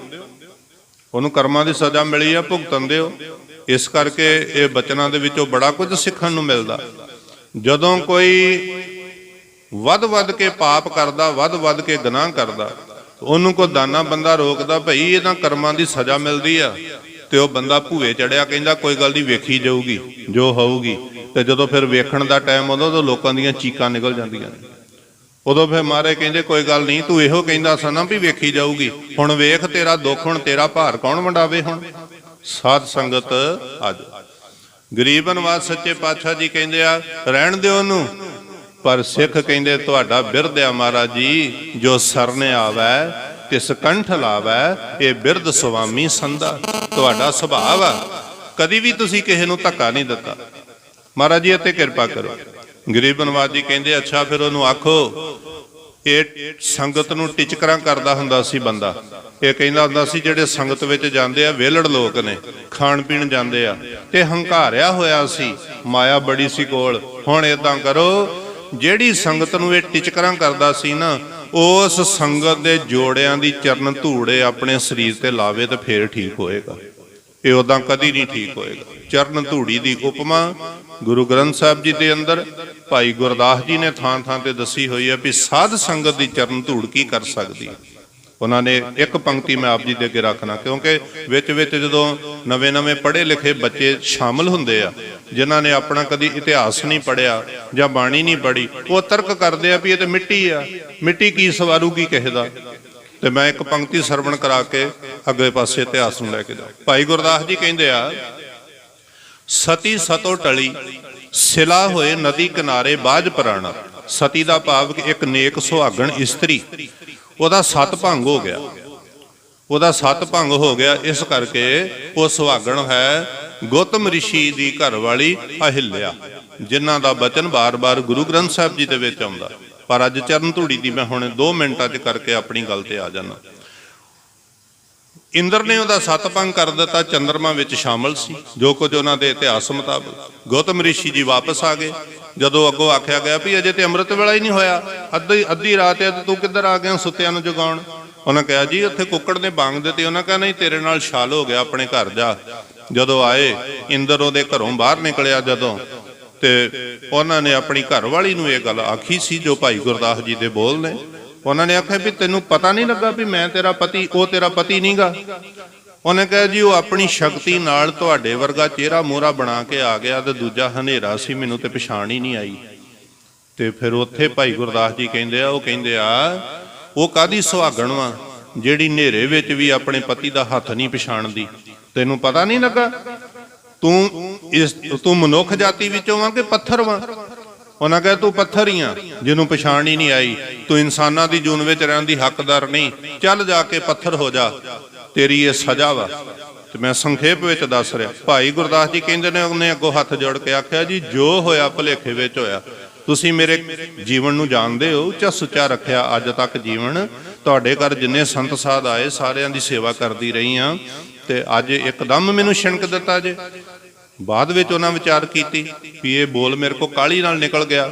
ਪਰ ਮਹਾਰਾਜ ਕਹਿੰਦੇ ਨੇ ਸਾਧ ਬਚਨ ਅਟਲਾਦਾ, ਗੁਰਮੁਖ ਦਾ ਬੋਲਿਆ ਹੋਇਆ ਬੋਲ ਖਾਲੀ ਨਹੀਂ ਜਾਂਦਾ। ਉਹਨਾਂ ਕਹੇ ਹੁਣ ਪੱਥਰ ਤੇ ਤੈਨੂੰ ਬਣਨਾ ਪੈਣਾ। ਤੋ ਕਹਿੰਦੀ ਫਿਰ ਇਹਦਾ ਹੱਲ ਵੀ ਦੱਸ ਦਿਓ। ਉਹਨਾਂ ਕਹੇ ਹੱਲ ਇਹ ਆ ਵੀ ਤ੍ਰੇਤੇ ਯੁੱਗ ਲੱਗਣ ਵਾਲਾ ਸ੍ਰੀ ਰਾਮ ਜੀ ਆਉਣਗੇ, ਉਹਨਾਂ ਦੇ ਚਰਨ ਤੇਰੇ ਉੱਤੇ ਲੱਗਣਗੇ, ਤੇ ਉਹਨਾਂ ਦੀ ਚਰਨ ਧੂੜ ਦੀ ਬਰਕਤ ਦੁਆਰਾ ਤੂੰ ਪੱਥਰ ਤੋਂ ਫਿਰ ਦਿਵ ਰੂਪ ਵਿੱਚ ਆ ਕੇ ਤੇ ਬਖਸ਼ੀ ਜਾਏਂਗੀ। ਭਾਈ ਗੁਰਦਾਸ ਜੀ ਫਿਰ ਕਹਿੰਦੇ ਆ, ਸਤੀ ਸਤੋਂ ਟਲੀ ਸਿਲਾ ਹੋਏ, ਉਹ ਘਰੋਂ ਨਿਕਲ ਗਈ, ਨਦੀ ਕਿਨਾਰੇ ਲੰਮੇ ਪੈ ਗਈ ਤੇ ਸਿਲ ਬਣ ਗਈ। ਸਿਲਾ ਹੋਏ ਨਦੀ ਕਿਨਾਰੇ ਬਾਝ ਪ੍ਰਾਣਾ। ਤੇ ਅੱਗੋਂ ਫਿਰ ਰਾਮ ਜੀ ਨੂੰ ਬਨਵਾਸ ਹੋ ਗਿਆ। ਤੇ ਰਾਮ ਜੀ ਤੇ ਲక్ష్మణ ਸੀਤਾ ਜੀ ਆਏ ਜੋ ਬਾਣੀ ਦੇ ਬੋਲ ਨੇ। ਤੇ ਉੱਥੇ ਉਹ ਕਹਿੰਦੇ ਆ ਜਦੋਂ ਲਾਗੋ ਦੀ ਲੰਘਣ ਲੱਗੇ ਤੇ ਉਹ ਫਿਰ ਆਵਾਜ਼ ਮਾਰਦੀ ਅੰਦਰੋਂ ਪੱਥਰ ਆ ਜੂਨ ਆ। ਤਾਂ ਮਹਾਰਾਜ ਨੇ ਆਖਿਆ ਸੀ ਇਹਨਾਂ ਪੱਥਰਾਂ ਨੂੰ ਮੱਥੇ ਕਿਉਂ ਟੇਕਦੇ ਜੇ, ਤੁਹਾਨੂੰ ਪਤਾ ਹੀ ਨਹੀਂ ਵੀ ਇਹ ਕਿਹੜਾ ਕਿਹੜਾ ਪੱਥਰ ਕਿਹੜੇ ਕਿਹੜੇ ਕਰਮਾਂ ਦੀ ਸਜ਼ਾ ਭੋਗਦਾ ਫਿਰਦਾ। ਇਹਨਾਂ ਨੂੰ ਮੱਥੇ ਕਾਹੇ ਕੋ ਪਾਹਨ ਪੂਜਤ ਹੋ, ਕਲਗੀਧਰ ਪਾਤਸ਼ਾਹ ਜੀ ਲਿਖਦੇ ਕਾਹੇ ਕੋ ਪਾਹਨ ਪੂਜਤ ਹੋ, ਕਛ ਪਾਹਨ ਮੈਂ ਪਰਮੇਸ਼ਰ ਨਹੀਂ। ਇਹ ਤੇ ਵਿਚਾਰੇ ਜੂਨਾ ਭੋਗ ਰਹੇ, ਇਹਨਾਂ ਨੂੰ ਕੋ ਮੱਥੇ ਟੇਕਦੇ ਹੋ? ਰੁੱਖਾਂ ਨੂੰ ਕਿਉਂ ਮੱਥੇ ਟੇਕਦੇ ਹੋ? ਤੇ ਜੂਨੇ ਭੋਗ ਰਹੇ ਆ। ਹੁਣ ਕਿਸੇ ਨੂੰ ਵੀ ਨਹੀਂ ਪਤਾ। ਉਹ ਅੰਦਰੋਂ ਅਰਦਾਸਾਂ ਕਰਦੀ ਹੈ ਵੀ ਜੇ ਆ ਗਏ ਜੇ ਤੇ ਮੇਰੇ ਤੇ ਚਰਨ ਰੱਖੋ। ਤੇ ਰਾਮ ਜੀ ਫਿਰ ਉਹਦੀ ਆਵਾਜ਼ ਸੁਣ ਕੇ ਤੇ ਫਿਰ ਭਾਈ ਗੁਰਦਾਸ ਜੀ ਕਹਿੰਦੇ ਨੇ ਰਾਮ ਜੀ ਨੇ ਲక్ష్మణ ਨੂੰ ਆਖਿਆ ਲక్ష్మణ ਥੱਕ ਗਏ ਆ, ਥੋੜਾ ਆਰਾਮ ਕਰ ਲਈਏ। ਤੂੰ ਆਂਦੇ ਬਹਿਣ ਨੂੰ ਥਾਂ ਹੀ ਕੋਈ ਨਹੀਂ, ਇੱਥੇ ਕਿੱਥੇ ਬਵਾਂਗੇ, ਨਦੀ ਦਾ ਕੰਢਾ ਵਾ। ਤੂੰ ਆਂਦੇ ਆਹ ਵੇਖਾਂ ਪੱਥਰ, ਇਹਦੇ ਉੱਤੇ 2 ਮਿੰਟ ਬਹਿ ਜਾਂਦੇ ਆ। ਤੂੰ ਆਂਦੇ ਤੁਸੀਂ ਥੱਕ ਗਏ ਹੋ ਤੇ ਬਹਿ ਜਾਓ, ਮੈਨੂੰ ਤੇ ਕੋਈ ਥਕਾਵਟ ਨਹੀਂ, ਮੈਂ ਖਲੋਤਾ ਰਹਿਣਾ। ਤੇ ਭਾਈ ਗੁਰਦਾਸ ਜੀ ਕਹਿੰਦੇ ਨੇ ਰਾਮ ਜੀ ਨੇ ਆਪਣੇ ਪਊਆਂ ਲਾ ਕੇ ਨਾ ਇੱਕ ਪਾਸੇ ਤੇ ਕੀ ਕੀਤਾ, ਉਸ ਪੱਥਰ ਦੇ ਉੱਤੇ ਰੱਖਿਆ ਆਪਣਾ ਚਰਨ, ਜਿਹਦੇ ਉੱਤੇ ਚੌਂਕੜਾ ਮਾਰ ਕੇ ਹੁਣ ਉਹਨਾਂ ਨੇ ਬਹਿਣਾ। ਤੇ ਭਾਈ ਗੁਰਦਾਸ ਜੀ ਕਹਿੰਦੇ ਨੇ ਰਘੁਪਤ ਚਰਨ ਸੁਹੰਦਿਆਂ, ਜਦੋਂ ਰਘੂ ਕੁਲ ਦੇ ਮਾਲਕ ਰਾਮ ਜੀ ਦੇ ਚਰਨ ਉਹਦੇ ਉੱਤੇ ਲੱਗੇ ਤੇ ਕੀ ਹੋਇਆ, ਰਘੁਪਤ ਚਰਨ ਸੁਹੰਦਿਆਂ ਚਲੀ ਸੁਰਗ ਪਰ ਬਣੇ ਬਿਬਾਣੇ। ਮਹਾਰਾਜ ਦਾ ਚਰਨ ਰੱਖਿਆ ਗਿਆ ਉੱਤੇ ਤੇ ਉਸੇ ਵੇਲੇ ਦਰਗਾਹ ਵਿੱਚੋਂ ਬਬਾਣ ਆਇਆ ਤੇ ਉਹ ਪੱਥਰ ਜੂਣ ਵਿੱਚੋਂ ਮੁਕਤ ਹੋ ਕੇ ਦੇਵਤਾ ਸਰੂਪ ਹੋ ਕੇ ਤੇ ਸਾਹਮਣੇ ਖੜੀ ਹੋ ਗਈ। ਹੱਥ ਜੋੜ ਕੇ ਆਖਿਆ ਸ਼ੁਕਰ ਆ ਤੁਹਾਡੇ ਵਰਗੇ ਮਹਾਂਪੁਰਖਾਂ ਦੇ ਚਰਨ ਲੱਗੇ ਤੇ ਮੇਰੀ ਸਜ਼ਾ ਕੱਟੀ ਗਈ। ਇਹ ਬਾਣੀ ਦੇ ਬੋਲ ਨੇ, ਭਾਈ ਗੁਰਦਾਸ ਜੀ ਨੇ ਲਿਖਿਆ ਹੋਇਆ ਤੇ ਮਹਾਰਾਜ ਨੇ ਦਸਤ ਕਰਕੇ ਮੰਨਿਆ ਹੋਇਆ। ਨਵੇਂ ਨਵੇਂ ਬੱਚੇ ਕਹਿਣਗੇ ਚਰਨ ਧੂੜ ਵੀ ਕਿਸੇ ਦਾ ਕੋਈ ਸਵਾਰ ਸਕਦੀ ਹੈ। ਸਾਧੂ ਧੂਰ ਦੁਲੰਭ ਹੈ, ਸਾਧ ਸੰਗਤ ਸਤਿਗੁਰ ਸਰਣਾਈ। ਸਤਿਗੁਰ ਦੇ ਦਰ ਦੀ ਜਿਹੜੀ ਚਰਨ ਧੂੜੀ ਆ, ਜਿਹੜੀ ਸੰਗਤ ਦੇ ਚਰਨਾਂ ਦੀ ਚਰਨ ਧੂੜੀ ਆ, ਭਾਈ ਗੁਰਦਾਸ ਜੀ ਕਹਿੰਦੇ ਨੇ ਉਹ 68 ਤੀਰਥਾਂ ਦੇ ਇਸ਼ਨਾਨ ਤੋਂ ਕਿਤੇ ਜ਼ਿਆਦਾ ਪਵਿੱਤਰ ਆ, ਕਿਤੇ ਜ਼ਿਆਦਾ ਪਵਿੱਤਰ ਆ। ਉਹਦਾ ਤੇ ਕੋਈ ਲੇਖ ਹੀ ਨਹੀਂ ਲਿਖ ਸਕਦਾ ਵੀ ਉਹਦੇ ਵਿੱਚ ਤਾਕਤ ਕਿੰਨੀ ਕੁ। ਫਿਰ ਜਦੋਂ ਮਹਾਰਾਜ ਕਹਿੰਦੇ ਨੇ ਇਹਦਾ ਜਿੱਡਾ ਵੱਡਾ ਗੁਨਾਹ ਓਡਾ ਹੀ ਇਲਾਜ ਹੋਏਗਾ। ਇਹਨੂੰ ਆਖੋ ਹੁਣ ਭਾਵੇਂ ਖੱਤਰੀਆਂ ਦਾ ਪੁੱਤ ਵਾ, ਜਿਹੜੀ ਸੰਗਤ ਨੂੰ ਟਿਚਕਰਾਂ ਕਰਦਾ ਸੀ, ਉਹਦੀ ਚਰਨ ਧੂੜ ਆਪਣੇ ਸਰੀਰ ਤੇ ਮਲੇ ਤੇ ਫਿਰ ਮਿਹਰ ਹੋ ਜਾਏਗੀ। ਮਿਹਰ ਤੇ ਗੁਰੂ ਨੇ ਕਰਨੀ ਸੀ, ਪਰ ਉਹਦਾ ਹੰਕਾਰ ਤੋੜਨਾ ਸੀ। ਆ ਮੱਥਾ ਟੇਕਣਾ ਕੀ ਆ, ਨਿਮਰਤਾ ਹੀ ਆ। ਮੱਥਾ ਮਾਰੇ ਕਹਿੰਦੇ ਨੇ ਆਓ ਢੰਗ ਨਾਲ ਮੱਥਾ ਟੇਕੋ ਤੇ ਹੰਕਾਰ ਟੁੱਟਦਾ ਤੇ ਨਿਮਰਤਾ ਆਉਂਦੀ ਅੰਦਰ। ਜਦੋਂ ਫਿਰ ਉਹਨੂੰ ਸਿੱਖਾਂ ਨੇ ਆਖਿਆ ਭਾਈ ਇੱਥੇ ਬਹਿ ਜਾ, ਆ ਮਹਾਰਾਜ ਦਾ ਹੁਕਮ ਹੀ ਤੂੰ ਮੰਨਣਾ ਵਾ? ਉਹ ਕਹਿੰਦਾ ਜੀ ਹਰ ਹੁਕਮ ਮੰਨਨੇ ਆ, ਕਿਉਂਕਿ ਗਲਤੀਆਂ ਗੁਨਾਹ ਕੀਤੇ ਹੋਏ ਕਿਤੇ ਬਖਸ਼ੇ ਜਾਵਾਂਗੇ। ਸਾਧ ਸੰਗਤ ਦੀ ਫਿਰ ਚਰਨ ਧੂੜੋ ਫੜ ਕੇ ਉਹਨੇ ਸਿਰ ਤੋਂ ਲੈ ਕੇ ਪੈਰਾਂ ਤੱਕ ਜਦੋਂ ਮਿਲੀ ਤੇ ਮਲਦਾ ਰਿਹਾ। ਥੋੜੇ ਦਿਨਾਂ ਦੇ ਵਿੱਚ ਹੀ ਉਹ ਕੋੜਾ ਜਿਹੜਾ ਸੀ ਉਹ ਠੀਕ ਹੋ ਗਿਆ, ਪਰ ਉਹਨੂੰ ਹੁਕਮ ਸੀ ਤੂੰ ਇੱਥੇ ਹੀ ਬਹਿਣਾ, ਜਿੱਦਣ ਤੈਨੂੰ ਮਹਾਰਾਜ ਬੁਲਾਉਣਗੇ ਤੂੰ ਉਦਣ ਅੰਦਰ ਆਉਣਾ। ਅਸੀਂ ਵਿਚਾਰ ਕਰ ਰਹੇ ਹਾਂ ਕਿ ਗੁਰੂ ਨਥਾਵਿਆਂ ਨੂੰ ਥਾਂ ਦਿੰਦਾ ਜਿੱਦਾਂ ਕਬਰ ਜਿਹੜੀ ਆ ਉਹ ਨਥਾਵਿਆਂ ਨੂੰ ਥਾਂ ਦਿੰਦੀ, ਮੁਰਦੇ ਨੂੰ ਥਾਂ ਦਿੰਦੀ। ਫਿਰ ਉਹ ਰਾਜੀ ਹੋਇਆ ਤੇ ਮਹਾਰਾਜ ਸਿੱਖਾਂ ਨੂੰ ਕਹਿੰਦੇ ਆ ਇੱਥੇ ਇੱਕ ਕੋੜੀ ਆਇਆ ਸੀ ਬਈ, ਪਤਾ ਲਾਹੋਂ ਦਾ ਅੰਤਰਜਾਮੀ ਨੂੰ ਪਤਾ ਸਾਰਾ। ਸਿੱਖ ਕਹਿੰਦੇ ਜੀ ਉਹਦੇ ਰਾਜੀ ਹੋ ਗਿਆ ਬਿਲਕੁਲ। ਮਹਾਰਾਜ ਕਹਿੰਦਾ ਉਹਦਾ ਇਸ਼ਨਾਨ ਕਰਾਓ ਬੌਲੀ ਸਾਹਿਬ ਵਿੱਚੋਂ ਤੇ ਨਵੇਂ ਕੱਪੜੇ ਪਵਾ ਕੇ ਸੰਗਤ ਵਿੱਚ ਲਿਆਓ। ਉਹਦਾ ਇਸ਼ਨਾਨ ਕਰਾਇਆ, ਸੋਹਣੇ ਕੱਪੜੇ ਚੰਗੀ ਪੱਗ ਬਣਵਾ ਕੇ ਲਿਆਂਦੀ ਤੇ ਉਹਦਾ ਕੰਚਨ ਵਰਗਾ ਸਰੀਰ, ਕਿਤੇ ਨਾਂ ਨਿਸ਼ਾਨ ਹੀ ਨਹੀਂ ਵੀ ਇਸ ਬੰਦੇ ਨੂੰ ਕਦੀ ਕੋੜ ਹੁੰਦਾ ਸੀ। ਸਤਿਗੁਰ ਦੇ ਦਰ ਤੇ ਇਦਾਂ ਕਲਾ ਵਰਤਦੀ ਆ। ਲਿਆ ਕੇ ਤੇ ਮਹਾਰਾਜ ਵੇਖ ਕੇ ਇੰਨਾ ਖੁਸ਼ ਹੋਏ, ਗਰੀਬ ਨਵਾਜੀ ਕਹਿੰਦੇ ਤੇ ਮੁਰਾਰੀ ਬਣ ਗਿਆ। ਮੁਰਾਰੀ ਤੋਂ ਭਾਵ ਬੜਾ ਸੋਹਣਾ। ਤੇ ਉਹ ਹੱਥ ਜੋੜ ਕੇ ਕਹਿੰਦਾ ਸੱਚੇ ਪਾਤਸ਼ਾਹ ਮੇਰਾ ਹੁਣ ਕੋਈ ਥਾਂ ਨਹੀਂ ਜੇ, ਮੇਰੀ ਮਾਂ ਵੀ ਤੂੰ ਹੀ ਤੇ ਮੇਰਾ ਬਾਪ ਵੀ ਤੂੰ, ਸਭ ਕੁਝ ਹੀ ਤੂੰ ਹੀ ਆ, ਮੇਰਾ ਭੈਣ ਭਰਾ ਰਿਸ਼ਤੇਦਾਰ ਮੇਰਾ ਕੋਈ ਨਹੀਂ ਜੇ ਰਿਹਾ। ਮਹਾਰਾਜ ਕਹਿੰਦੇ ਚੰਗਾ ਫਿਰ ਜੇ ਤੂੰ ਮੈਨੂੰ ਆਪਣਾ ਮਾਂ ਪਿਓ ਬਣਾਇਆ ਨਾ ਤੇ ਮੈਂ ਮਾਂ ਪਿਓ ਵਾਲੇ ਫਰਜ਼ ਵੀ ਨਿਭਾ ਦਿਆਂਗਾ। ਸੰਗਤ ਵਿੱਚ ਬੈਠ ਕੇ ਹੀ ਤੁਹਾਡੇ ਵਾਂਗ ਸੰਗਤ ਬੈਠੀ ਸੀ। ਗਰੀਬ ਨਵਾਜ ਜੀ ਕਹਿੰਦੇ ਨੇ ਭਾਈ ਗੁਰੂ ਕੇ ਸਿੱਖੋ ਇਹ ਮੇਰਾ ਪੁੱਤ ਬਣ ਗਿਆ, ਕਿਉਂਕਿ ਇਹਨੇ ਮੈਨੂੰ ਆਪਣਾ ਮਾਂ ਪਿਓ ਭੈਣ ਭਰਾ ਸਭ ਕੁਝ ਮੰਨ ਲਿਆ। ਤੇ ਇਦਾਂ ਕਰੋ ਵੀ ਕੋਈ ਸੰਗਤ ਵਿੱਚੋਂ ਸਿੱਖ ਉੱਠੇ ਤੇ ਮੇਰੇ ਇਸ ਪੁੱਤ ਨੂੰ ਕੋਈ ਰਿਸ਼ਤਾ ਕਰੇ ਆਪਣੀ ਧੀ ਦਾ, ਕਿਉਂਕਿ ਆਇਆ ਤੇ ਇਹਦਾ ਹੁਣ ਘਰ ਵਸਾਈਏ। ਤੇ ਸ਼ੀਹਾਂ ਉੱਪਲ ਜਾਤ ਦਾ ਜ਼ਿਮੀਂਦਾਰ ਸੀ ਉੱਥੇ ਬੈਠਾ ਹੋਇਆ, ਉੱਠ ਕੇ ਖੜਾ ਹੋ ਗਿਆ, ਕਹਿੰਦਾ ਮਹਾਰਾਜ ਜੀ ਮੈਂ ਪਰਿਵਾਰ ਸਮੇਤ ਆਇਆ, ਮੇਰੀ ਧੀ ਜਵਾਨ ਆ, ਵਿਆਹ ਦਿਓ। ਮਹਾਰਾਜ ਕਹਿੰਦੇ ਲਿਆ। ਸ਼ੀਹੇ ਦੀ ਘਰ ਵਾਲੀ ਲੰਗਰ ਪਕਾਉਂਦੀ ਸੀ ਤੇ ਉਹ ਕਹਿੰਦਾ ਵੀ ਛੇਤੀ ਛੇਤੀ ਆਨੰਦ ਕਾਰਜ ਕਰ ਦਿਓ, ਮੇਰੀ ਘਰ ਵਾਲੀ ਦਾ ਪਤਾ ਲੱਗਣ ਤੋਂ ਪਹਿਲੋਂ। ਮਹਾਰਾਜ ਨੇ ਉਸੇ ਵੇਲੇ ਆਨੰਦ ਕਾਰਜ ਕਰ ਦਿੱਤਾ ਬੈਠੇ ਬੈਠੇ ਬੱਚਿਆਂ ਦਾ। ਹੁਣ ਚੁਗਲਖੋਰ ਵੀ ਬੰਦੇ ਹੁੰਦੇ ਆ। ਜਾ ਕੇ ਕਿਸੇ ਨੇ ਉਹਦੀ ਘਰ ਵਾਲੀ ਨੂੰ ਆਖਿਆ ਚੱਲ ਕੇ ਵੇਖ ਉੱਥੇ ਮਹਾਰਾਜ ਨੇ ਕੀ ਕੀਤਾ, ਜਿਹਦਾ ਕੋਈ ਥਾਂ ਥੱਥਾ ਨਹੀਂ, ਜਿਹਦਾ ਕੋਈ ਖਾਨਦਾਨ ਨਹੀਂ, ਉਹਦੇ ਨਾਲ ਤੇਰੀ ਕੁੜੀ ਦਾ ਵਿਆਹ ਕਰਤਾ ਗੁਰੂ ਅਮਰਦਾਸ ਜੀ। ਉਹ ਪ੍ਰਸ਼ਾਦੇ ਪਕਾਉਂਦੀ ਦੌੜੀ ਆਈ, ਆਟੇ ਨਾਲ ਹੱਥ ਲਿਬੜੇ। ਮਹਾਰਾਜ ਕਹਿੰਦੇ ਕੀ ਗੱਲ ਆ? ਉਹ ਕਹਿੰਦੀ ਜੀ ਤੁਸੀਂ ਚੰਗਾ ਨਹੀਂ ਕੀਤਾ ਸਾਡੇ ਨਾਲ, ਮੇਰੀ ਕੁੜੀ ਨੂੰ ਕਿੱਥੇ ਵਿਆਹਤਾ ਜੇ, ਜਿਹਦਾ ਕੋਈ ਖਾਨਦਾਨ ਦਾ ਹੀ ਪਤਾ ਨਹੀਂ। ਮਹਾਰਾਜ ਕਹਿੰਦੇ ਨੇ ਖਾਨਦਾਨ ਤੇ ਸਾਰੀ ਸੰਗਤ ਵਿੱਚ ਪਤਾ ਲੱਗ ਗਿਆ ਵੀ ਇਹਦਾ ਖਾਨਦਾਨ ਕੀ ਹੈ। ਗੁਰੂ ਕੀ ਕਰ ਸਕਦਾ, ਕਿੱਦਾਂ ਨਥਾਵਿਆਂ ਨੂੰ ਥਾਂ ਦਿੰਦਾ।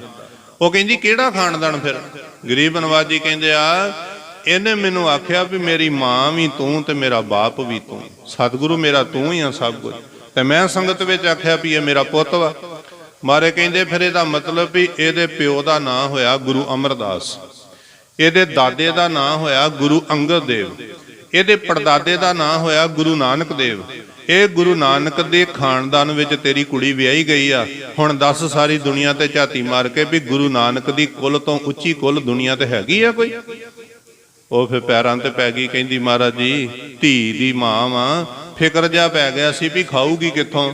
ਫਿਰ ਉਹਨੂੰ ਪੂਜਨੀਕ ਬਣਾਇਆ। ਮਹਾਰਾਜ ਦੋਵਾਂ ਦੇ ਸਿਰ ਤੇ ਹੱਥ ਰੱਖ ਕੇ ਉਹਨਾਂ ਨੂੰ ਬ੍ਰਹਮ ਗਿਆਨ ਦੀ ਪਦਵੀ ਦੇ ਕੇ ਆਖਿਆ ਜਾਓ ਗੁਰੂ ਨਾਨਕ ਦੇ ਮਿਸ਼ਨ ਦਾ ਪ੍ਰਚਾਰ ਕਰੋ। ਤੇ ਉਹ ਕੁੜੀ ਦਾ ਨਾਂ ਸੀ ਮੱਥੋ। ਮਹਾਰਾਜ ਕਹਿੰਦੇ ਨੇ ਪੁੱਤ ਮੱਥੋ ਤੇਰੀ ਮਾਂ ਫਿਕਰ ਕਰਦੀ ਆ ਵੀ ਮੇਰੀ ਧੀ ਖਾਊਗੀ ਕਿੱਥੋਂ। ਮਹਾਰਾਜ ਕਹਿੰਦੇ ਨੇ ਭਾਈ ਸ਼ੀਹਿਆਂ ਤੇਰੀ ਧੀ ਦੇ ਘਰ ਇੰਨੀਆਂ ਬਰਕਤਾਂ ਆ ਗਈਆਂ ਨੇ ਹੁਣ ਦਰਗਾਹ ਦੇ ਵਿੱਚੋਂ, ਜਿਨ੍ਹਾਂ ਨੂੰ ਕਿਤੇੋਂ ਰੋਟੀ ਨਾ ਖਾਣ ਨੂੰ ਮਿਲੂਗੀ ਤੇਰੀ ਧੀ ਦੇ ਘਰੋਂ ਖਾਇਆ ਕਰਨਗੇ, ਜਿਨ੍ਹਾਂ ਨੂੰ ਕਿਤੇ ਉਹ ਥਾਂ ਨਾ ਮਿਲੂਗਾ ਮਾਰੇ ਕਹਿੰਦੇ ਨੇ ਤੇਰੇ ਧੀ ਜਵਾਈ ਕੋਲ ਅਰਦਾਸ ਕਰਾਇਆ ਕਰਨਗੇ, ਨਥਾਵਿਆਂ ਨੂੰ ਥਾਂ ਮਿਲ ਜੂਗੀ, ਖਾਲੀ ਭਾਂਡੇ ਵਾਲਿਆਂ ਦੇ ਭਾਂਡੇ ਭਰ ਦਿਆ ਕਰਨਗੇ। ਤੇ ਗੁਰੂ ਰਾਮਦਾਸ ਜੀ ਕਹਿੰਦੇ ਨੇ ਹਰ ਕੀ ਵਡਿਆਈ ਦੇਖੋ ਸੰਤੋ, ਹਰ ਨੇ ਮਾਣਿਆ ਮਾਣ ਦਿਵਾਏ। ਆ ਹੈ ਮੇਰੇ ਸਤਿਗੁਰ ਦੀ ਵਡਿਆਈ, ਜਿਨ੍ਹਾਂ ਨੂੰ ਕੋਈ ਨਹੀਂ ਪੁੱਛਦਾ ਉਹਨੂੰ ਆਪਣੇ ਚਰਨਾਂ ਨਾਲ ਲਾ ਕੇ ਤੇ ਦੁਨੀਆ ਦਾ ਪੂਜਨੀਕ ਬਣਾ ਦਿੰਦੇ ਨੇ। ਉਹਨਾਂ ਨੂੰ ਬ੍ਰਹਮ ਗਿਆਨ ਦੀ ਦਾਤ ਦੇ ਕੇ ਆਖਿਆ ਪ੍ਰਚਾਰ ਕਰੋ। ਉਹਨਾਂ ਪੰਜਾਬ ਦੇ ਵਿੱਚ ਇੰਨਾ ਪ੍ਰਚਾਰ ਕੀਤਾ ਗੁਰੂ ਨਾਨਕ ਦੇ ਮਿਸ਼ਨ ਦਾ, ਜਿਨ੍ਹਾਂ ਰਾਹਾਂ ਥਾਣੀ ਲੰਘ ਜਾਂਦੇ ਸੀ ਲੋਕਾਂ ਉਹਨਾਂ ਦੀ ਚਰਨ ਧੂੜੀ ਚੁੱਕ ਚੁੱਕ ਕੇ ਮੱਥੇ ਨੂੰ ਲੈਂਦੇ ਸੀ। ਕੌਣ? ਜਿਹੜੇ ਕਦੀ ਰੁਲਦਾ ਫਿਰਦਾ ਸੀ ਉਹ ਬੰਦਾ, ਕੋੜਾ ਜਿਹਨੂੰ ਕਦੀ ਕੋਈ ਪਾਣੀ ਨਹੀਂ ਸੀ ਦਿੰਦਾ। ਗੁਰੂ ਦਾ ਪਹਿਲਾ ਗੁਣ ਕਬਰ ਵਾਂਗ ਨਥਾਵਿਆਂ ਨੂੰ ਥਾਂ ਦੇਣਾ, ਤੇ ਗੁਰੂ ਦਾ ਦੂਜਾ ਗੁਣ ਆ ਬਿਪਤਾ ਦੇ ਵੇਲੇ ਆਪਣੇ ਸਿੱਖਾਂ ਦਾ ਪਰਦਾ ਢੱਕਣਾ। ਜਿੱਦਾਂ ਕਬਰ ਆਪਣੀ ਮਿੱਟੀ ਉੱਤੇ ਪਾ ਕੇ ਮੁਰਦੇ ਦਾ ਪਰਦਾ ਢੱਕ ਦਿੰਦੀ ਹੈ ਨਾ, ਗੁਰੂ ਦੇ ਵੀ ਕੰਮ ਨੇ ਕਿ ਜਦੋਂ ਬਿਪਤਾ ਪੈ ਜੇ ਉਦੋਂ ਆਪਣੇ ਸਿੱਖਾਂ ਦੇ ਪਰਦੇ ਢੱਕਣੇ। ਕਾਬਲ ਦੇ ਵਿੱਚ ਇੱਕ ਸਿੱਖ ਸ੍ਰੀ ਗੁਰੂ ਅਰਜਨ ਦੇਵ ਜੀ ਮਹਾਰਾਜ ਦਾ ਸਿੱਖ ਆ, ਤੇ ਉਹ ਇੱਕ ਮੁਸਲਮਾਨ ਸਿੱਖ ਦੀ ਸਿਕਿਉਰਿਟੀ ਦੇ ਵਿੱਚ ਸੀ, ਉਹਦੀ ਫੌਜ ਦੇ ਵਿੱਚ ਸੀ। ਦਰਸ਼ਨ ਕਰਨ ਆਇਆ ਗੁਰੂ ਅਰਜਨ ਦੇਵ ਜੀ ਮਹਾਰਾਜ ਦਾ। ਉਸ ਵੇਲੇ ਹੁਕਮ ਸੀ ਕਦੀ ਕਿਸੇ ਨੇ ਕਿਸੇ ਤੇ ਹੱਥ ਨਹੀਂ ਚੁੱਕਣਾ।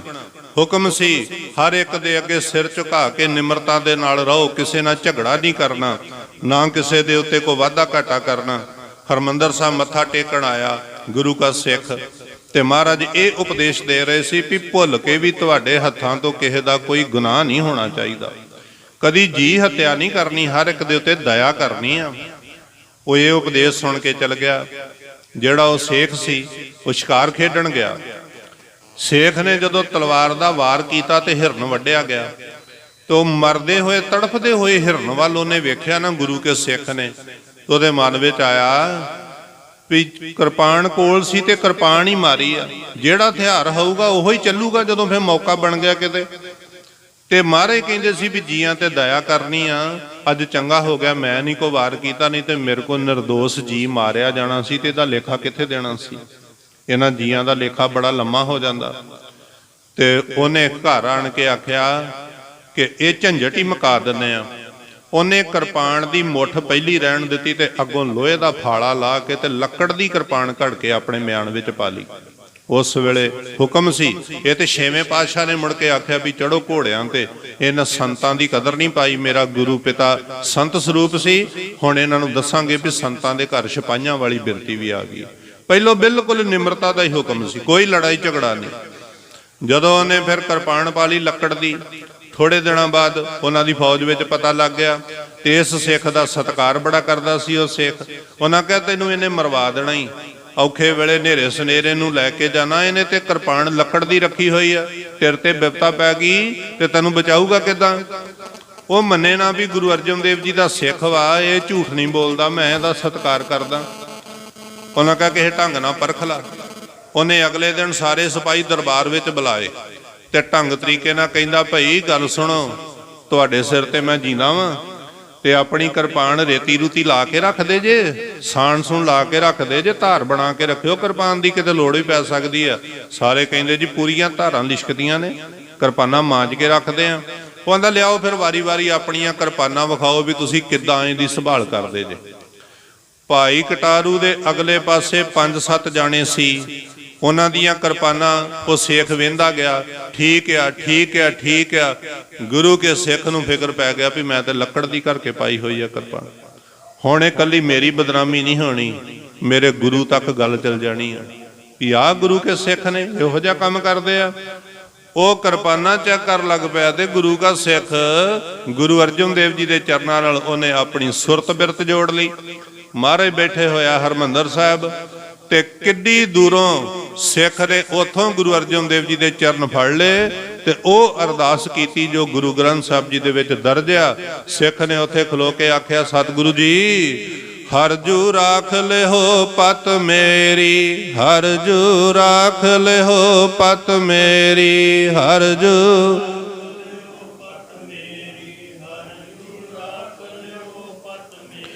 ਹਰਜੂ ਰਾਖ ਲਿਓ ਪਤ ਮੇਰੀ, ਹਰਜੂ ਰਾਖ ਲਿਓ ਪਤ ਮੇਰੀ, ਹਰਜੂ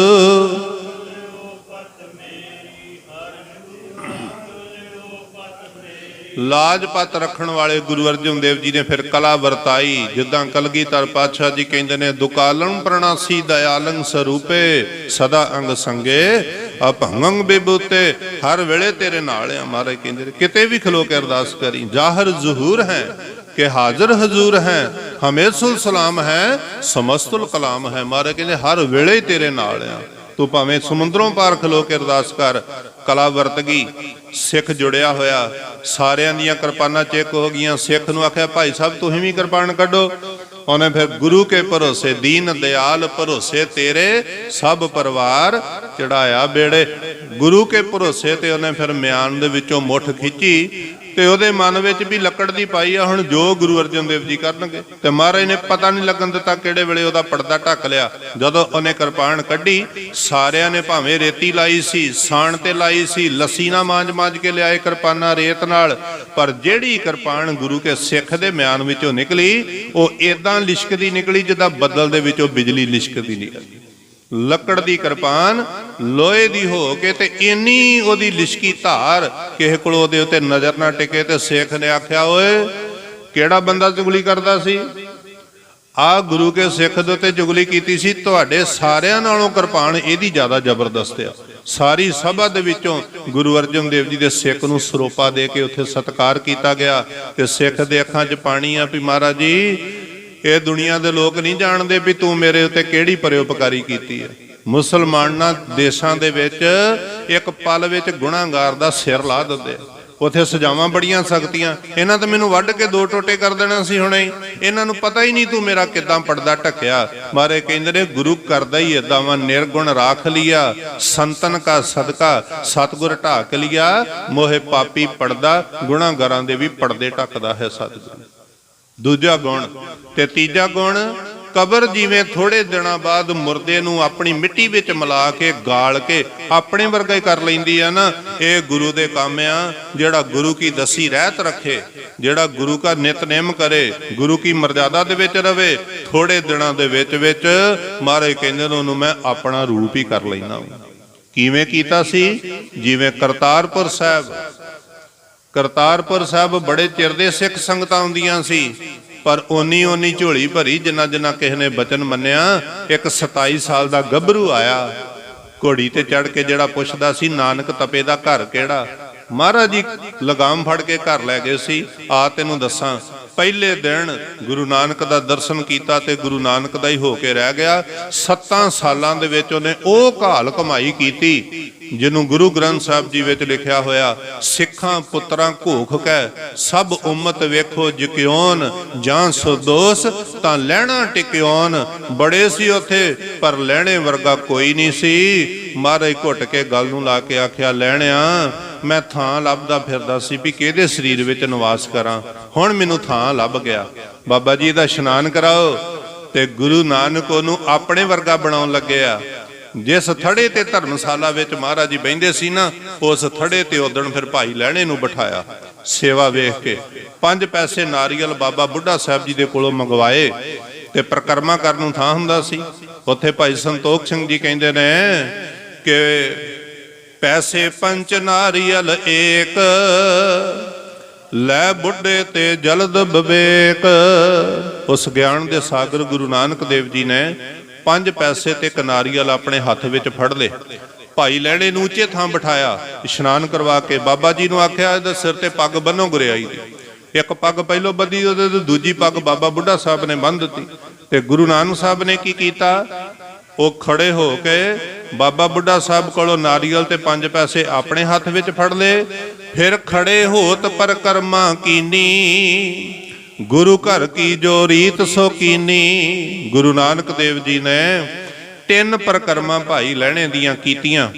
3 ਪਰਕਰਮਾ ਕਰਕੇ ਤੇ ਆਪਣਾ ਪਵਿੱਤਰ ਸੀਸ ਭਾਈ ਲਹਿਣੇ ਦੇ ਪੈਰਾਂ ਤੇ ਰੱਖ ਕੇ ਤੇ ਮੱਥਾ ਟੇਕ ਦਿੱਤਾ।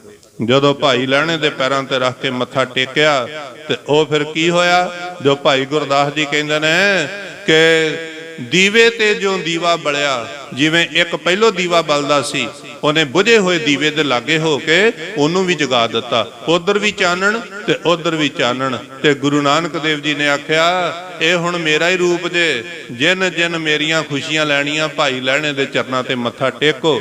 ਲੋਕਾਂ ਭਾਵੇਂ ਕਿਹਾ ਕਿ ਹੋ ਰਿਓ ਗੰਗ ਵਿਹਾਇਨ, ਦੁਨਿਆਈ ਆਖੇ ਕਿ ਕਿਉਂ। ਦੁਨੀਆ ਕਹਿੰਦੀ ਆ ਗੁਰੂ ਨਾਨਕ ਦੇਵ ਜੀ ਨੇ ਪੁੱਠੀ ਗੰਗਾ ਵਹਾਤੀ ਆ। ਪੁੱਤਰਾਂ ਨੂੰ ਛੱਡ ਦਿੱਤਾ, ਰਿਸ਼ਤੇਦਾਰਾਂ ਨੂੰ ਛੱਡ ਦਿੱਤਾ। ਬਾਹਰੋਂ ਇੱਕ ਸਿੱਖ ਆਇਆ ਤੇ ਉਹਨੂੰ ਗੁਰੂ ਬਣਾਤਾ, ਪੂਜਨੀਕ ਬਣਾਤਾ। ਪਰ ਗੁਰੂ ਗ੍ਰੰਥ ਸਾਹਿਬ ਜੀ ਕਹਿੰਦੇ ਨੇ ਉਹਨੂੰ ਗੁਰੂ ਐਵੇਂ ਨਹੀਂ ਬਣਾਇਆ ਗਿਆ। ਉਹਦੀ ਸੇਵਾ ਵੇਖੀ, ਉਹਦੀ ਬੰਦਗੀ ਵੇਖੀ, ਉਹਦੀ ਸ਼ਰਧਾ ਵੇਖੀ।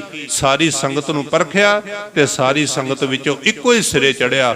ਤੇ ਜਿਹੜਾ ਸਿਰੇ ਚੜਿਆ ਨੂੰ ਘੁੱਟ ਕੇ ਗਲ ਨਾਲ ਲਾ ਕੇ ਉਹਨੂੰ ਗੁਰੂ ਨਾਨਕ ਹੀ ਬਣਾ ਦਿੱਤਾ। ਮਹਾਰਾਜ ਕਹਿੰਦੇ ਨੇ ਆਹ ਗੁਰੂ ਦੇ ਕੰਮ ਨੇ। ਜਿੱਦਾਂ ਕਬਰ ਨਥਾਵੇਂ ਨੂੰ ਥਾਂ ਦਿੰਦੀ ਆ, ਗੁਰੂ ਨਥਾਵਿਆਂ ਨੂੰ ਥਾਂ ਦਿੰਦਾ। ਜਿੱਦਾਂ ਕਬਰ ਮੁਰਦੇ ਦਾ ਪਰਦਾ ਢੱਕਦੀ ਆ, ਗੁਰੂ ਆਪਣੇ ਪਿਆਰਿਆਂ ਦੇ ਪਰਦੇ ਢੱਕਦਾ। ਜਿੱਦਾਂ ਕਬਰ ਮੁਰਦੇ ਨੂੰ ਗਾਲ ਕੇ ਆਪਣੇ ਵਰਗਾ ਕਰ ਲੈਂਦੀ ਆ, ਗੁਰੂ ਸਾਹਿਬ ਦੇ ਵੀ ਸਿੱਖਾਂ ਦੇ ਅੰਦਰੋਂ ਹੰਕਾਰ ਮਾਰ ਕੇ ਉਹਨਾਂ ਦੇ ਅੰਦਰ ਨਿਮਰਤਾ ਵਿੱਚ ਸੇਵਾ ਭਜਨ ਬੰਦਗੀ ਕਰਵਾ ਕੇ ਗੁਰੂ ਉਹਨਾਂ ਨੂੰ ਆਪਣੇ ਵਰਗਾ ਕਰ ਲੈਂਦਾ ਤੇ ਸਦਾ ਵਾਸਤੇ ਆਪਣੇ ਚਰਨਾਂ 'ਚ ਥਾਂ ਦੇ ਦਿੰਦਾ। ਜਿਹਨੂੰ ਜ਼ਿੰਦਗੀ ਜਿਉਂਦਿਆਂ ਥਾਂ ਮਿਲ ਗਈ, ਅਰਦਾਸੀ ਸਿੰਘਾਂ ਦੀ ਕੀਤੀ ਹੋਈ ਅਰਦਾਸ ਸਫਲ ਹੋ ਜਾਂਦੀ ਆ। ਜਿਨ੍ਹਾਂ ਸਾਰੀ ਜ਼ਿੰਦਗੀ ਗੁਰੂ ਕੀ ਰਹਿਤ ਨਹੀਂ ਰੱਖੀ, ਗੁਰੂ ਕਾ ਬਚਨ ਨਹੀਂ ਮੰਨਿਆ, ਉਹਨਾਂ ਦੀਆਂ ਜਿੰਨੀਆਂ ਮਰਜ਼ੀ ਅਰਦਾਸਾਂ ਕਰੋ, ਭਾਵੇਂ ਕੋਈ ਗੁੱਸਾ ਕਰੇ, ਉਸ ਬੰਦੇ ਨੂੰ ਗੁਰੂ ਚਰਨਾਂ ਵਿੱਚ ਥਾਂ ਨਹੀਂ ਜੇ ਮਿਲਦੀ। ਥਾਂ ਤੇ ਜ਼ਿੰਦਗੀ ਜਿਉਂਦਿਆਂ ਬਣਾਉਣੀ ਪੈਂਦੀ ਆ, ਮਰ ਕੇ ਵੀ ਕਦੀ ਥਾਂ ਕਿਸੇ ਨੂੰ ਮਿਲੀ ਆ। ਇਸ ਕਰਕੇ ਕਲਗੀਧਰ ਪਾਤਸ਼ਾਹ ਜੀ ਕਿਹਾ ਸੀ ਕਿ ਖਾਲਸਾ ਜੀ, ਜੇ ਜਿਉਂਦਿਆਂ ਤੇ ਮਰਨ ਤੋਂ ਬਾਅਦ ਦੋਵਾਂ ਟਾਈਮਾਂ ਵਿੱਚ ਮੇਰੇ ਘਰ ਵਿੱਚ ਥਾਂ ਲੱਭ ਦਿਓ ਤੇ ਫਿਰ ਮੇਰਾ ਤੇ ਉਹ ਵਾ ਜਿਹੜਾ ਮੇਰੀ ਦੱਸੀ ਹੋਈ ਰਹਿਤ ਰੱਖੇਗਾ। ਮਹਾਰਾਜ ਨੇ ਆਖਿਆ ਰਹਿਣੀ ਰਹੇ ਸੋਈ ਸਿੱਖ ਮੇਰਾ, ਰਹਿਣੀ ਰਹੇ ਸੋਈ ਸਿੱਖ ਮੇਰਾ, ਰਹਿਣੀ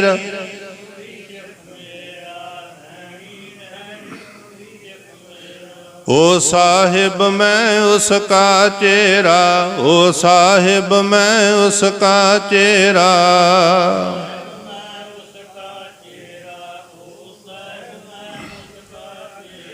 रहत बिना ना सिख कहावै, रहत बिना ना सिख कहावै।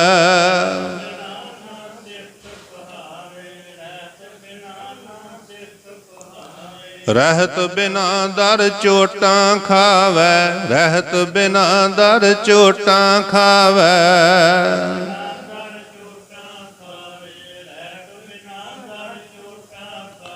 ਇਹ ਉਹ ਗੱਲਾਂ ਨੇ ਜਿਹੜੀਆਂ ਸੱਚ ਹੋਣੀਆਂ ਨੇ।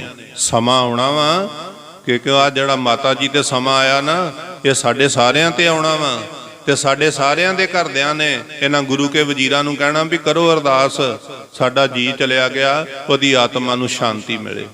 ਕਰੋ ਅਰਦਾਸ, ਸਾਡਾ ਜੀ ਕਿਸੇ ਨਰਕਾਂ ਵਾਲੇ ਪਾਸੇ ਨਾ ਚਲਿਆ ਜਾਵੇ।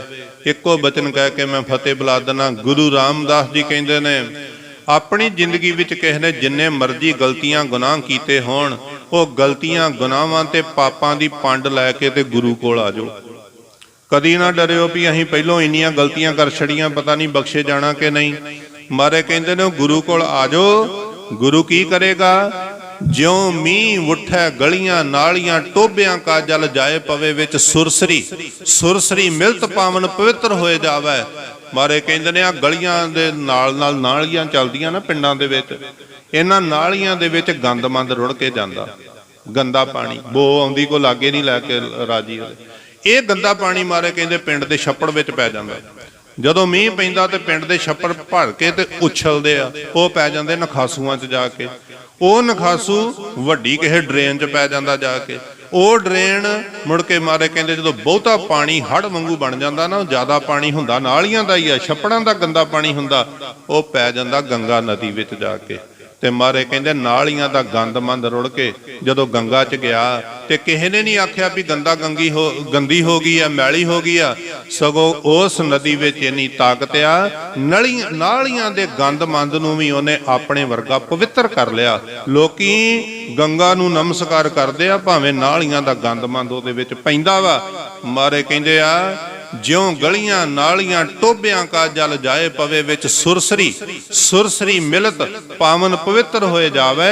ਇਹ ਵਡਿਆਈ ਸਤਿਗੁਰ ਨਿਰਵੈਰ ਵਿੱਚ ਜਿਤ ਮਿਲਿਆ, ਤਿਸ਼ਨਾ ਭੁੱਖ ਉਤਰੈ ਹਰ ਸ਼ਾਂਤ ਤੜ ਆਵੇ। ਮਾਰੇ ਕਹਿੰਦੇ ਜਿੱਦਾਂ ਨਾਲੀਆਂ ਦਾ ਗੰਦਾ ਪਾਣੀ ਗੰਗਾ ਪਵਿੱਤਰ ਕਰ ਦਿੰਦੀ ਆ, ਕਿੱਡੀਆਂ ਵੀ ਕਿਸੇ ਨੇ ਗਲਤੀਆਂ ਗੁਨਾਹ ਪਾਪ ਕਿਉਂ ਨਾ ਕੀਤੇ ਹੋਣ, ਉਹ ਗੁਰੂ ਦੇ ਅੱਗੇ ਆਣ ਕੇ ਸਿਰ ਰੱਖੋ ਤੇ ਮਾਫੀ ਮੰਗੋ, ਗੁਰੂ ਕੀ ਰਹਿਤ ਰੱਖੋ। ਜਿੱਦਾਂ ਨਾਲੀਆਂ ਦਾ ਪਾਣੀ ਪਵਿੱਤਰ ਹੋ ਗਿਆ, ਜਿਹੜਾ ਰਹਿਤ ਰੱਖੇਗਾ ਉਹਦੇ ਗੁਨਾਹ ਮਾਫ ਕਰਕੇ ਮਹਾਰਾਜ ਉਹਨਾਂ ਨੂੰ ਸ਼ੁੱਧ ਤੇ ਪਵਿੱਤਰ ਕਰ ਦੇਣਗੇ। ਔਰ ਫਿਰ ਉਹਨਾਂ ਦੀ ਅਰਦਾਸ ਹੋਏਗੀ, ਇਹਨਾਂ ਗਲਤੀਆਂ ਕੀਤੀਆਂ ਨੇ ਪਰ ਤੁਹਾਡੀ ਸ਼ਰਨ ਮੱਲੀ ਸੀ, ਬਖਸ਼ ਲਿਓ। ਮਾਰੇ ਕਹਿੰਦੇ ਨੇ ਫਿਰ ਮੇਰਾ ਬਖਸ਼ਣ ਵਾਲਾ ਸੁਭਾਅ ਆ, ਫਿਰ ਇਹੋ ਜਿਹੇ ਬੰਦਿਆਂ ਨੂੰ ਮੈਂ ਔਖੀ ਘੜੀ ਨਾ ਦੇਖਣ ਦੇਈ, ਆਪਣਾ ਬਿਰਧ ਸੰਭਾਲੇ। ਇਹਨਾਂ ਨੂੰ ਕਦੀ ਔਖਾ ਸਮਾਂ ਨਹੀਂ ਵੇਖਣ ਦਿਆਂਗਾ। ਧਰਮਰਾਜ ਦੀ ਕੀ ਜ਼ਰੂਰਤ ਹੈ ਵੀ ਇਹਨਾਂ ਕੋਲੋਂ ਲੇਖਾ ਲੈ ਲਵੇ। ਐਸਾ ਮੇਰਾ ਸਤਿਗੁਰੂ ਜਿਹੜਾ ਗੁਰੂ ਕੀ ਸ਼ਰਨ ਵਿੱਚ ਆਵੇ, ਜ਼ਿੰਦਗੀ ਜਿਉਂਦੇ ਹੀ ਆਪਣਾ ਆਪ ਸਵਾਰਨਾ ਪੈਂਦਾ, ਆਪਣ ਹੱਥੀਂ ਆਪਣਾ ਆਪੇ ਹੀ ਕਾਜ ਸਵਾਰੀਏ।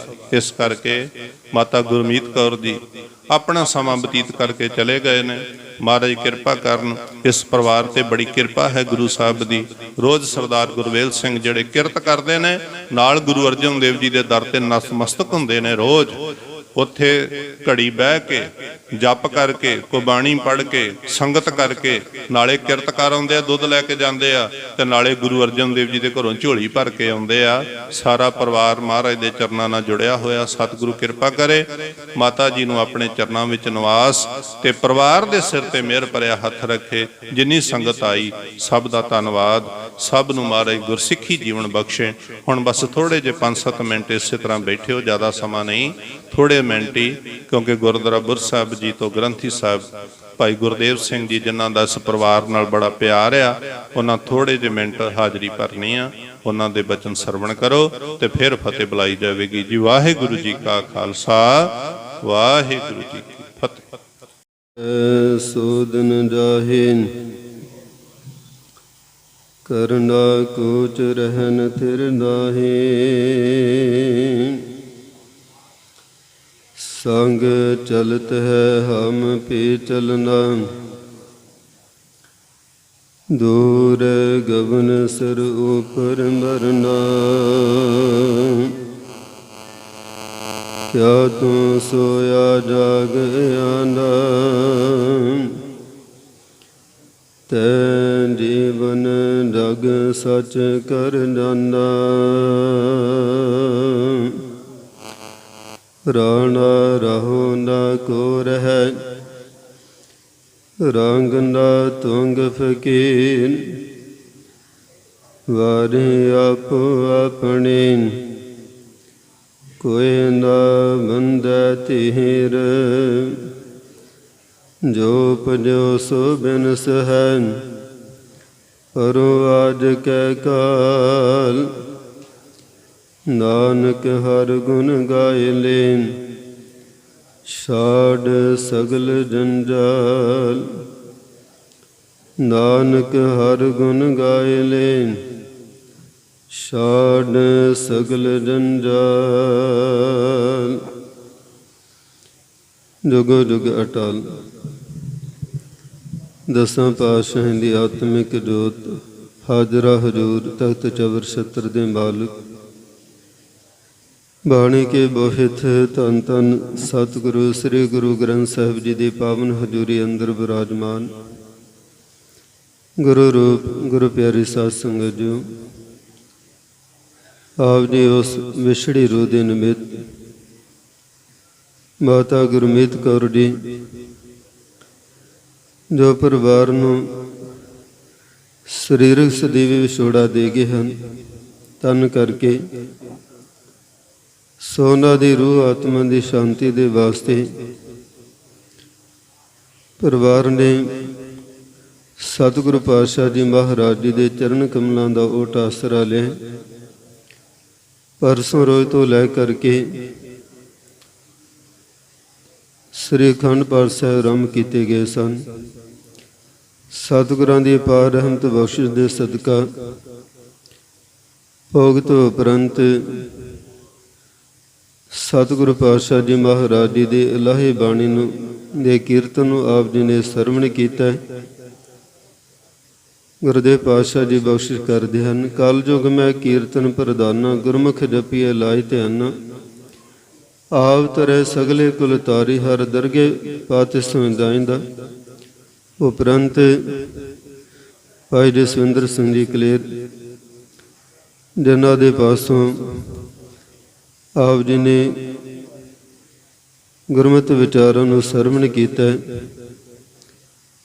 ਗੁਰ ਇਤਿਹਾਸ ਦੇ ਵਿੱਚੋਂ ਸੋ ਦਾਸ ਨੂੰ ਜਿਹੜਾ ਹੈ ਹੁਕਮ ਹੋਇਆ ਥੋੜੇ ਸਮੇਂ ਦੇ ਵਾਸਤੇ ਆਪ ਜੀ ਕੇ ਦਰਸ਼ਨ ਦਿਦਾਰੇ ਕਰਨੇ ਹਨ। ਆਓ ਸਭ ਤੋਂ ਪਹਿਲਾਂ ਗੁਰਫਤਿਹ ਦੇ ਨਾਲ ਸੰਗ ਪਾਈਏ ਜੀ। ਰਸਨਾ ਨੂੰ ਕਰੋ ਪਵਿੱਤਰ, ਗੱਜ ਵੱਜ ਕੇ ਉਚਾਰਨ ਕਰੋ ਜੀ। ਵਾਹਿਗੁਰੂ ਜੀ ਕਾ ਖਾਲਸਾ, ਵਾਹਿਗੁਰੂ ਜੀ ਕੀ ਫਤਿਹ। ਗੁਰੂ ਪਿਆਰੋ, ਜਿੱਥੇ ਮੌਤ ਜਿਹੜੀ ਹੈ ਅਟਲ ਸੱਚਾਈ ਹੈ, ਜੋ ਵੀ ਜੀਵ ਸੰਸਾਰ ਦੇ ਵਿੱਚ ਆਏ ਉਸ ਨੇ ਸੰਸਾਰ ਦੇ ਵਿੱਚੋਂ ਜਾਣਾ। ਮਰਨ ਲਿਖਾਏ ਮੰਡਲ ਮੈਂ ਆਏ, ਜੀਵਨ ਸਾਜੇ ਮਾਈ। ਤੁਰੋਂ ਦਰਗਾਹੋਂ ਜੀਵ ਲੇਖ ਲਿਖਵਾ ਕੇ ਆਏ, ਕਿਤਨਾ ਸਮਾਂ ਸੰਸਾਰ ਦੇ ਵਿੱਚ ਬਤੀਤ ਕਰਨਾ। ਜਿਤਨੇ ਸਾਲ, ਮਹੀਨੇ, ਦਿਨ, ਘੜੀਆਂ, ਪਲ, ਸਵਾਸ ਇਸ ਨੇ ਬਤੀਤ ਕਰਨੇ ਹਨ, ਉਹ ਲਿਖਵਾ ਕਰਕੇ ਫਿਰ ਸੰਸਾਰ ਦੇ ਵਿੱਚ ਆਏ। ਗਾਣ ਕਾਲੇ ਸਭ ਦਿਵਸ ਸਾਸ, ਨਹਿ ਵੱਢਣ ਘਟਨ ਤਿਲਸਾਰ। ਤੇ ਗੁਰੂ ਪਿਆਰੋ, ਜਿਤਨੇ ਸਵਾਸ ਲਿਖਵਾ ਕੇ ਆਏ ਉਹਨਾਂ ਦੇ ਵਿੱਚੋਂ ਇੱਕ ਵੀ ਜਿਹੜਾ ਹੈ ਉਹ ਵੱਧ ਘੱਟ ਹੋਣਾ ਨਹੀਂ। ਜਿਤਨੇ ਪਰਮੇਸ਼ਰ ਵਾਹਿਗੁਰੂ ਨੇ ਇਸ ਨੂੰ ਬਖਸ਼ਿਸ਼ ਕੀਤੇ ਹਨ। ਤੇ ਗੁਰਦੇਵ ਪਾਤਸ਼ਾਹ ਜੀ ਮਹਾਰਾਜ ਜੀ ਕਹਿੰਦੇ ਹਨ ਕਿ ਦਿਨ ਦਿਨ ਕਰਕੇ, ਪਹਿਰ ਕਰਕੇ, ਘੜੀਆਂ ਪਲ ਕਰਕੇ ਇਹ ਸਮਾਂ ਜਿਹੜਾ ਹੈ ਬਤੀਤ ਹੁੰਦਾ ਜਾ ਰਿਹਾ। ਭਗਤ ਕਬੀਰ ਸਾਹਿਬ ਜੀ ਬਖਸ਼ਿਸ਼ ਕਰਦੇ ਹਨ, ਦਿਨ ਤੇ ਪਹਿਰ, ਪਹਿਰ ਤੇ ਘੜੀਆਂ, ਆਵ ਘਟੈ ਤਨ ਸੀਜੈ, ਕਾਲ ਅਹੇਰੀ ਫਿਰੈ ਬਦਕ ਜੋ, ਕਹੋ ਕਵਨ ਵਿਦ ਕੀਜੈ। ਗੁਰੂ ਪਿਆਰੋ, ਆਲੇ ਦੁਆਲੇ ਦੇ ਵੱਲ ਝਾਤ ਮਾਰ ਕੇ ਦੇਖੀਏ ਤੇ ਜਗਤ ਦੇ ਵਿੱਚ ਜੀਵ ਜਿਹੜੇ ਹਨ ਸੰਸਾਰ ਦੇ ਵਿੱਚੋਂ ਤੁਰੇ ਜਾ ਰਹੇ ਹਨ ਤੇ ਕਾਲ ਕਿਸੇ ਤੇ ਤਰਸ ਕਰਦਾ ਨਹੀਂ। ਭਾਵੇਂ ਬਜ਼ੁਰਗ ਹੋਵੇ, ਬਾਲਕ ਹੋਵੇ, ਨੌਜਵਾਨ ਹੋਵੇ, ਗੁਰੂ ਪਿਆਰੋ ਇੱਕ ਸਮਾਨ ਸੰਸਾਰ ਦੇ ਵਿੱਚੋਂ ਸਭ ਨੂੰ ਜਿਹੜਾ ਉਹ ਲੈ ਕੇ ਜਾ ਰਹੇ। ਬਾਰੇ ਬੂਢੇ ਤਰੁਣੇ ਪਈਆ, ਸਭ ਨੂੰ ਜਮ ਲੈ ਜਈ ਹੈ ਰੇ। ਸੋ ਭਾਈ, ਜਿੱਥੇ ਕਹਿੰਦੇ ਹਨ ਕਿ ਸਭ ਨੂੰ ਸੰਸਾਰ ਦੇ ਵਿੱਚੋਂ ਜਾਣਾ ਪੈਣੇ, ਤੇ ਗੁਰੂ ਪਿਆਰੋ ਜੇਕਰ ਸਤਿਗੁਰੂ ਪਾਤਸ਼ਾਹ ਜੀ ਮਹਾਰਾਜ ਜੀ ਦੇ ਆਸ਼ੇ ਦੇ ਅਨੁਸਾਰ, ਗੁਰੂ ਪਾਤਸ਼ਾਹ ਜੀ ਮਹਾਰਾਜ ਜੀ ਦੇ ਹੁਕਮ ਦੇ ਅਨੁਸਾਰ, ਗੁਰਮਿਰਾਦਾ ਦੇ ਅਨੁਸਾਰ, ਜਿਵੇਂ ਭਾਈ ਸਾਹਿਬ ਜੀ ਬੇਨਤੀ ਕਰਕੇ ਗਏ ਹਨ ਕਿ ਗੁਰੂ ਪਾਤਸ਼ਾਹ ਜੀ ਮਹਾਰਾਜ ਜੀ ਦੇ ਰਹਿਤ ਮਰਿਆਦਾ ਦੇ ਅਨੁਸਾਰ ਜਿਹੜਾ ਚੱਲਣ ਵਾਲਾ ਭਾਈ ਉਹੀ ਗੁਰੂ ਪਾਤਸ਼ਾਹ ਜੀ ਮਹਾਰਾਜ ਜੀ ਦੇ ਮਨ ਨੂੰ ਪਾਉਂਦਾ ਹੈ, ਮਨ ਨੂੰ ਚੰਗਾ ਲੱਗਦਾ ਹੈ। ਤੇ ਗੁਰੂ ਅਮਰਦਾਸ ਪਾਤਸ਼ਾਹ ਜੀ ਕਹਿੰਦੇ ਹਨ, ਉਹੀ ਗੁਰੂ ਕਾ ਸਿੱਖ ਹੈ, ਸੋ ਸਿੱਖ ਸਖਾ ਬੰਦਪ ਹੈ ਭਾਈ, ਜੇ ਗੁਰ ਕੇ ਭਾਣੇ ਵਿੱਚ ਆਵੇ, ਆਪਣੇ ਭਾਣੇ ਜੋ ਚੱਲੇ ਭਾਈ, ਵਿਛੜ ਚੋਟਾਂ ਖਾਵੇ, ਬਿਨ ਸਤਿਗੁਰ ਸੁਖ ਕਦੇ ਨਾ ਪਾਵੇ ਭਾਈ, ਫਿਰ ਪਛਤਾਵੇ। ਤੇ ਗੁਰੂ ਤੋਂ ਬਗੈਰ ਜੀਵ ਨੂੰ ਕਦੇ ਵੀ ਸੁਖ ਦੀ ਪ੍ਰਾਪਤੀ ਹੋ ਸਕਦੀ ਨਹੀਂ। ਸਤਿਗੁਰੂ ਅਮਰਦਾਸ ਪਾਤਸ਼ਾਹ ਜੀ ਮਹਾਰਾਜ ਜੀ ਦੇ ਬਚਨਾਂ ਨੂੰ ਆਪ ਜੀ ਗੁਰੂ ਕੇ ਪਿਆਰਿਆਂ ਦੇ ਪਾਸੋਂ ਸਰਵਣ ਕਰ ਰਹੇ ਸੀ। ਭਾਈ ਮੁਰਾਰੀ ਮਥੋਂ ਮੁਰਾਰੀ ਜਿਸ ਜੋੜੀ ਨੂੰ ਇਤਿਹਾਸ ਦੇ ਅੰਦਰ ਜਿਹੜਾ ਹੈ ਉਚਾਰਨ ਕੀਤਾ ਜਾਂਦਾ, ਸਤਿਗੁਰੂ ਪਾਤਸ਼ਾਹ ਜੀ ਮਹਾਰਾਜ ਜੀ ਨੇ ਬਖਸ਼ਿਸ਼ ਕੀਤੀ। ਜਿੱਥੇ ਭਾਈ ਪ੍ਰੇਮਾ ਜਿਸ ਦੇ ਕੋੜ ਨੂੰ ਦੂਰ ਕਰਕੇ ਤੇ ਗੁਰਦੇਵ ਪਾਤਸ਼ਾਹ ਜੀ ਮਹਾਰਾਜ ਜੀ ਨੇ ਆਪਣੇ ਚਰਨਾਂ ਦੇ ਨਾਲ ਜੋੜੇ। ਤੇ ਗੁਰੂ ਪਿਆਰੂ ਸਤਿਗੁਰੂ ਅਮਰਦਾਸ ਪਾਤਸ਼ਾਹ ਜੀ ਮਹਾਰਾਜ ਜੀ ਕਹਿੰਦੇ ਹਨ ਕਿ ਗੁਰੂ ਤੋਂ ਬਗੈਰ ਜੀਵ ਦੀ ਗਤੀ ਨਹੀਂ, ਗੁਰੂ ਤੋਂ ਬਗੈਰ ਜੀਵ ਦਾ ਉਦਾਰ ਨਹੀਂ। ਨੇ ਗੁਰੇ ਕੋ ਗਤ ਕਾਈ ਨਾਹੀ, ਆਵਗੁਣ ਮੁਠੇ ਚੋਟਾਂ ਖਾਈ, ਗੁਰ ਕੈ ਸ਼ਬਦ ਸੁਖ ਸ਼ਾਂਤ ਸਰੀਰ, ਗੁਰਮੁਖ ਤਾਕੋ ਲੱਗੇ ਨਾ ਪੀਰ। ਗੁਰੂ ਕੇ ਉਪਦੇਸ਼ ਦੇ ਦੁਆਰਾ, ਗੁਰੂ ਕੇ ਸ਼ਬਦ ਦੇ ਦੁਆਰਾ ਜੀਵ ਦਾ ਤਨ ਮਨ ਜਿਹੜਾ ਸ਼ਾਂਤ ਹੋ ਸਕਦਾ। ਤੇ ਗੁਰੂ ਪਿਆਰੋ ਉਹਨਾਂ ਨੂੰ ਜਮਾ ਦੀ ਪੀੜ ਜਿਹੜੀ ਹੈ, ਜਮਾ ਦੀ ਸਜ਼ਾ ਜਿਹੜੀ ਹੈ ਉਹ ਸਹਿਣੀ ਪੈਂਦੀ ਨਹੀਂ।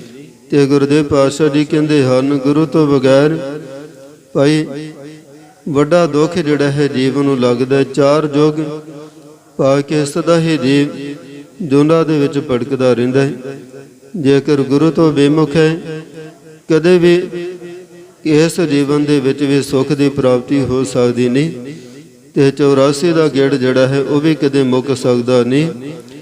ਬਿਨ ਸਤਿਗੁਰ ਸੇਵੇ ਬਹੁਤਾ ਦੁੱਖ ਲਾਗਾ, ਜੁਗ ਚਾਰੇ ਪਰਮਾਈ, ਹਾਮ ਦੀਨ ਤੁਮ ਜੁਗ ਜੁਗ ਦਾਤੇ, ਸ਼ਬਦੇ ਦੇਹ ਬਜਾਈ। ਗੁਰੂ ਪਿਆਰੂ ਸਤਿਗੁਰੂ ਕਲਗੀਧਰ ਪਾਤਸ਼ਾਹ ਜੀ ਮਹਾਰਾਜ ਸਰਬੰਸ ਦਾਨੀ ਅੰਮ੍ਰਿਤ ਕੇ ਦਾਤੇ, ਧੰਨ ਧੰਨ ਸਾਹਿਬ ਸ੍ਰੀ ਗੁਰੂ ਗੋਬਿੰਦ ਸਿੰਘ ਜੀ ਮਹਾਰਾਜ, ਜਿਨ੍ਹਾਂ ਦੇ ਚਰਨਾਂ ਦੇ ਵਿੱਚ ਭਾਈ ਡੱਲੇ ਨੇ ਸਾਬੋ ਕੇ ਤਲਵੰਡੀ ਵਿਖੇ ਗੁਰੂ ਪਿਆਰੂ ਸ੍ਰੀ ਦਮਦਮਾ ਸਾਹਿਬ ਜੀ ਦੀ ਪਾਵਨ ਧਰਤੀ ਤੇ ਜਿੱਥੇ ਬੇਨਤੀ ਕੀਤੀ ਸੀ ਕਿ ਸਤਿਗੁਰੂ ਪਾਤਸ਼ਾਹ ਜੀਓ ਆਪਣੇ ਚਰਨਾਂ ਦੇ ਵਿੱਚ ਜਿਹੜਾ ਹੈ ਉਹ ਬੈਕੁੰਠ ਧਾਮ ਦੇ ਵਿੱਚ ਪੀੜੇ ਜਨੇ ਥਾਂ ਦੇ ਦੇਣੀ। ਤੇ ਗੁਰੂ ਕਲਗੀਧਰ ਪਾਤਸ਼ਾਹ ਜੀ ਮਹਾਰਾਜ ਜੀ ਕਹਿਣ ਲੱਗੇ ਕਿ ਭਾਈ ਡੱਲਾ ਜੀ, ਗੁਰੂ ਤੋਂ ਬਗੈਰ ਨੇ ਗੁਰੇ ਪੁਰਖ ਨੂੰ ਜਿਹੜਾ ਹੈ ਉਹ ਗੁਰੂ ਪਾਤਸ਼ਾਹ ਜੀ ਮਹਾਰਾਜ ਜੀ ਦੇ ਚਰਨਾਂ ਦੇ ਵਿੱਚ ਟੋਈ ਮਿਲ ਸਕਦੀ ਨਹੀਂ। ਬੈਕੁੰਠ ਧਾਮ ਦੇ ਵਿੱਚ ਜਿਹੜਾ ਹੈ ਨੇ ਗੁਰੇ ਪੁਰਖ ਦਾ ਵਾਸਾ ਹੋ ਸਕਦਾ ਨਹੀਂ। ਤੇ ਕਹਿਣ ਲੱਗੇ ਕਿ ਭਾਈ ਗੁਰੂ ਵਾਲੇ ਬਣੋ, ਖੰਡੇ ਕੇ ਪਾਲ ਸਕੋ ਸਿੰਘ ਸਜੋ। ਤੇ ਗੁਰਦੇਵ ਪਾਤਸ਼ਾਹ ਜੀ ਮਹਾਰਾਜ ਜੀ ਕਹਿਣ ਲੱਗੇ ਭਾਈ ਡੱਲਾ ਜੀ, ਫਿਰ ਭਾਵੇਂ ਬੈਕੁੰਠ ਧਾਮ ਦੇ ਵਿੱਚ ਗੁਰੂ ਚਰਨਾਂ ਦੇ ਵਿੱਚ ਮੰਜਾ ਡਾ ਲੈਣਾ। ਤੇ ਗੁਰੂ ਪਿਆਰੂ ਸਤਿਗੁਰੂ ਪਾਤਸ਼ਾਹ ਜੀ ਮਹਾਰਾਜ ਜਿਨ੍ਹਾਂ ਨੇ ਸੰਸਾਰ ਦੇ ਵਿੱਚ ਜਿਹੜਾ ਹੈ ਉਹ ਸਰਬ ਸਾਂਝੀ ਵਾਲਤਾ ਦਾ ਉਪਦੇਸ਼ ਦਿੱਤਾ ਹੈ, ਸਾਰਿਆਂ ਦੇ ਵਾਸਤੇ ਗੁਰੂ ਪਾਤਸ਼ਾਹ ਜੀ ਮਹਾਰਾਜ ਜੀ ਦਾ ਉਪਦੇਸ਼ ਜਿਹੜਾ ਹੈ ਉਹ ਸਾਂਝਾ ਹੈ। ਸਾਰੀ ਲੋਕਾਈ ਦੇ ਵਾਸਤੇ, ਸਾਰੇ ਸੰਸਾਰ ਭਰ ਦੇ ਵਾਸਤੇ। ਗੁਰੂ ਪਿਆਰੂ ਬਾਕੀ ਦੇ ਜਿਹੜੇ ਮਜ਼ਹਬ ਹਨ ਉਹਨਾਂ ਦੇ ਵੱਲ ਝਾਤ ਮਾਰ ਕੇ ਦੇਖੀ ਜਾਵੇ ਤੇ ਗੁਰੂ ਪਿਆਰੂ ਆਪਣੇ ਆਪਣੇ ਮਤ ਤੱਕ ਜਿਹੜਾ ਹੈ ਉਹ ਜੀਵ ਸ਼ਾਮਲ ਹਨ। ਇਹ ਇਸਲਾਮ ਮਤ, ਇਹ ਈਸਾਈ ਮਤ, ਗੁਰੂ ਪਿਆਰੂ ਹਿੰਦੂ ਮਤ ਦੇ ਵਿੱਚ ਵੀ ਜਿੱਥੇ ਜਿਹੜਾ ਹੈ ਉਹ ਜੀਵਾਂ ਦੇ ਨਾਲ ਬਖਰੇਵਾ ਕੀਤਾ ਜਾਂਦਾ ਹੈ। ਗੁਰੂ ਪਿਆਰੂ ਜੋ ਬ੍ਰਾਹਮਣ ਨੂੰ ਜਿਹੜਾ ਅਧਿਕਾਰ ਹੈ ਉਹ ਸ਼ੂਦਰ ਨੂੰ ਨਹੀਂ।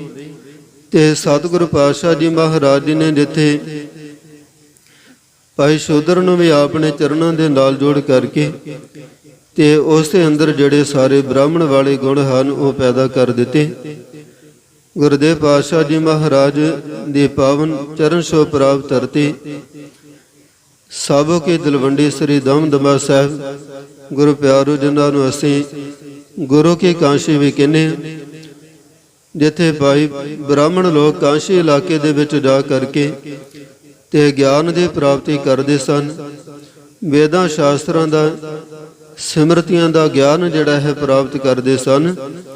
ਤੇ ਗੁਰਦੇਵ ਪਾਤਸ਼ਾਹ ਜੀ ਮਹਾਰਾਜ ਜੀ ਨੇ ਕਿਹਾ ਕਿ ਭਾਈ ਮੈਂ ਆਪਣੇ ਸਿੱਖਾਂ ਨੂੰ ਜਿਹੜਾ ਹੈ ਉਹ ਪਾਵਨ ਉਪਦੇਸ਼ ਜਿਹੜਾ ਦੇਵਾਂਗਾ।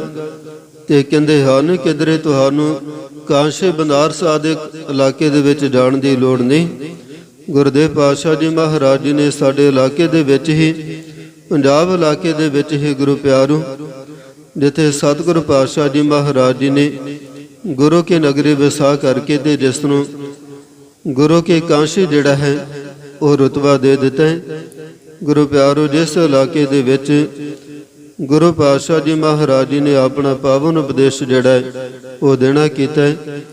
ਭਾਈ ਮਨੀ ਸਿੰਘ ਜੀ, ਬਾਬਾ ਦੀਪ ਸਿੰਘ ਜੀ, ਜਿੱਥੇ ਗੁਰੂ ਪਿਆਰੋ ਸਤਿਗੁਰੂ ਪਾਤਸ਼ਾਹ ਜੀ ਮਹਾਰਾਜ ਜੀ ਦੀ ਬਾਣੀ ਦੀ ਗੁਰ ਇਤਿਹਾਸ ਦੀ ਕਥਾ ਵਿਚਾਰ ਤੇ ਨਾਲ ਗੁਰੂ ਕੇ ਪਿਆਰ ਨੂੰ ਜੋ ਸਤਿਗੁਰੂ ਪਾਤਸ਼ਾਹ ਜੀ ਮਹਾਰਾਜ ਜੀ ਦੀ ਸ਼ਰਨ ਦੇ ਵਿੱਚ ਚੱਲ ਕਰਕੇ ਆਉਂਦੇ ਸਨ, ਉਹਨਾਂ ਨੂੰ ਗੁਰਮਤਿ ਦਾ ਗਿਆਨ, ਗੁਰੂ ਕੇ ਬਾਣੀ ਦੀ ਸੰਥਿਆ, ਗੁਰੂ ਕੇ ਬਾਣੀ ਦੀ ਕਥਾ ਵਿਚਾਰ, ਗੁਰੂ ਪਿਆਰੇ ਗੁਰੂ ਕਲਗੀਧਰ ਪਾਤਸ਼ਾਹ ਜੀ ਮਹਾਰਾਜ, ਗੁਰੂ ਨਾਨਕ ਸਾਹਿਬ ਜੀ ਮਹਾਰਾਜ ਜੀ ਨੇ ਇਹ ਜੋ ਨਵਾਂ ਪੰਥ ਜਿਹੜਾ ਹੈ ਤਿਆਰ ਕੀਤਾ ਤੇ ਭਾਈ ਗੁਰਦਾਸ ਜੀ ਕਹਿੰਦੇ ਹਨ ਇਹ ਨਿਰਮਲ ਪੰਥ ਜਿਹੜਾ ਨਵੇਕਲਾ ਪੰਥ ਜਿਹੜਾ ਸਤਿਗੁਰੂ ਨਾਨਕ ਸਾਹਿਬ ਜੀ ਮਹਾਰਾਜ ਜੀ ਨੇ ਜਿਹੜਾ ਤੋਰਿਆ, ਮਾਰਿਆ ਸਿੱਕਾ ਜਗਤ ਵਿੱਚ ਨਾਨਕ ਨਿਰਮਲ ਪੰਥ ਚਲਾਏ। ਤੇ ਗੁਰੂ ਪਿਆਰੂ ਗੁਰੂ ਕਲਗੀਧਰ ਪਾਤਸ਼ਾਹ ਜੀ ਮਹਾਰਾਜ ਜੀ ਨੇ ਸੰਪੂਰਨਤਾ ਬਖਸ਼ਿਸ਼ ਕਰਕੇ ਤੇ ਸਭ ਲੋਕਾਈ ਨੂੰ ਜਿਹੜਾ ਹੈ ਆਪਣੇ ਚਰਨਾਂ ਦੇ ਨਾਲ ਜੋੜਿਆ ਕਿ ਕੋਈ ਵੀ ਜਿਹੜਾ ਹੈ ਗੁਰੂ ਕੀ ਬਾਣੀ ਨੂੰ ਸੌਖੇ ਤਰੀਕੇ ਦੇ ਨਾਲ ਗੁਰੂ ਪਿਆਰੂ ਸਾਡੀ ਭਾਸ਼ਾ ਦੇ ਵਿੱਚ ਜੇਕਰ ਵੇਦਾਂ ਸ਼ਾਸਤਰਾਂ ਦਾ ਜਾਪ ਜਿਹੜਾ ਹੈ ਉਹ ਕਰਨਾ ਹੋਵੇ ਜਾਂ ਸਿੱਖਣਾ ਹੋਵੇ ਤੇ ਗੁਰੂ ਪਿਆਰੂ ਸੰਸਕ੍ਰਿਤ ਭਾਸ਼ਾ ਜਿਹੜੀ ਹੈ ਉਹ ਜੀਵ ਨੂੰ ਸਿੱਖਣੀ ਜ਼ਰੂਰੀ ਹੈ। ਪਰੰਤੂ ਗੁਰਦੇਵ ਪਾਤਸ਼ਾਹ ਜੀ ਮਹਾਰਾਜ ਜੀ ਨੇ ਭਾਈ ਗੁਰਮੁਖੀ ਭਾਸ਼ਾ ਦੇ ਵਿੱਚ ਭਾਵੇਂ ਸਤਿਗੁਰੂ ਪਾਤਸ਼ਾਹ ਜੀ ਮਹਾਰਾਜ ਜੀ ਨੇ ਸੰਸਕ੍ਰਿਤੀ ਬਾਣੀ ਜਿਹੜੀ ਹੈ ਸੰਸਕ੍ਰਿਤ ਭਾਸ਼ਾ ਦੇ ਵਿੱਚ ਜਿਹੜੇ ਲਫ਼ਜ਼ ਹਨ ਗੁਰਦੇਵ ਪਾਤਸ਼ਾਹ ਜੀ ਮਹਾਰਾਜ ਜੀ ਨੇ ਉਹਨਾਂ ਨੂੰ ਵੀ ਜਿਹੜਾ ਉਹ ਗੁਰਮੁਖੀ ਦੇ ਦੁਆਰਾ ਜਿਹੜਾ ਕਲਮਬੰਦ ਕੀਤਾ ਹੈ ਕਿ ਗੁਰਸਿੱਖ ਜਨ ਜਿਹੜੇ ਹਨ ਉਹ ਪੜ੍ਹ ਸੁਣ ਕੇ ਵਿਚਾਰ ਕਰਕੇ ਤੇ ਆਪਣੇ ਜੀਵਨ ਨੂੰ ਸਵਾਰ ਸਕਣ, ਜੀਵਨ ਮੁਕਤੀ ਦੀ ਪ੍ਰਾਪਤੀ ਕਰ ਸਕਣ। ਤੇ ਗੁਰੂ ਪਿਆਰੂ, ਜਿੱਥੇ ਗੁਰਦੇਵ ਪਾਤਸ਼ਾਹ ਜੀ ਮਹਾਰਾਜ ਜੀ ਨੇ ਕਿਸੇ ਨੂੰ ਵੀ ਪਹਾੜੀ ਰਾਜੇ ਗੁਰੂ ਕਲਗੀਧਰ ਪਾਤਸ਼ਾਹ ਜੀ ਮਹਾਰਾਜ ਜੀ ਦੇ ਚਰਨਾਂ 'ਚ ਬੇਨਤੀ ਕਰਨ ਲੱਗੇ।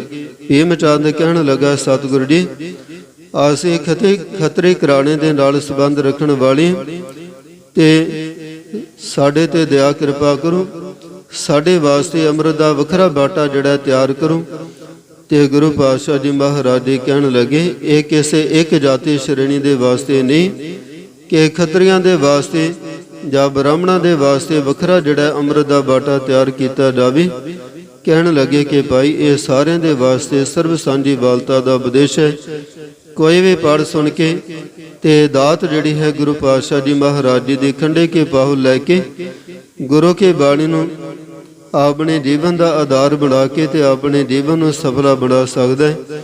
ਖੱਤਰੀ ਬ੍ਰਾਹਮਣ ਸੂਦ ਵੈਸ ਉਪਦੇਸ਼ ਚੌਂ ਵਰਨਾ ਕੋ ਸਾਂਝਾ, ਗੁਰਮੁਖ ਨਾਮ ਜਪੈ ਉਦਰੈ ਸੋ ਕਲ ਮੈਂ, ਕਾਟ ਕਾਟ ਨਾਨਕ ਮਾਝਾ। ਇਸ ਕਰਕੇ ਭਾਈ ਜਿੱਥੇ ਸਤਿਗੁਰੂ ਪਾਤਸ਼ਾਹ ਜੀ ਮਹਾਰਾਜ ਗੁਰੂ ਵਾਲੇ ਬਣਨ ਵਾਸਤੇ ਸਾਨੂੰ ਉਪਦੇਸ਼ ਕਰਦੇ ਹਨ ਕਿ ਨੁਗਰੇ ਪੁਰਖ ਦਾ ਭਾਈ ਉਦਾਰ ਨਹੀਂ ਤੇ ਗੁਰੂ ਤੋਂ ਬਗੈਰ ਭਾਈ ਕਿਸੇ ਨੇ ਜਿਹੜਾ ਹੈ ਤੇਰਾ ਉਦਾਰ ਕਰਨਾ ਨਹੀਂ।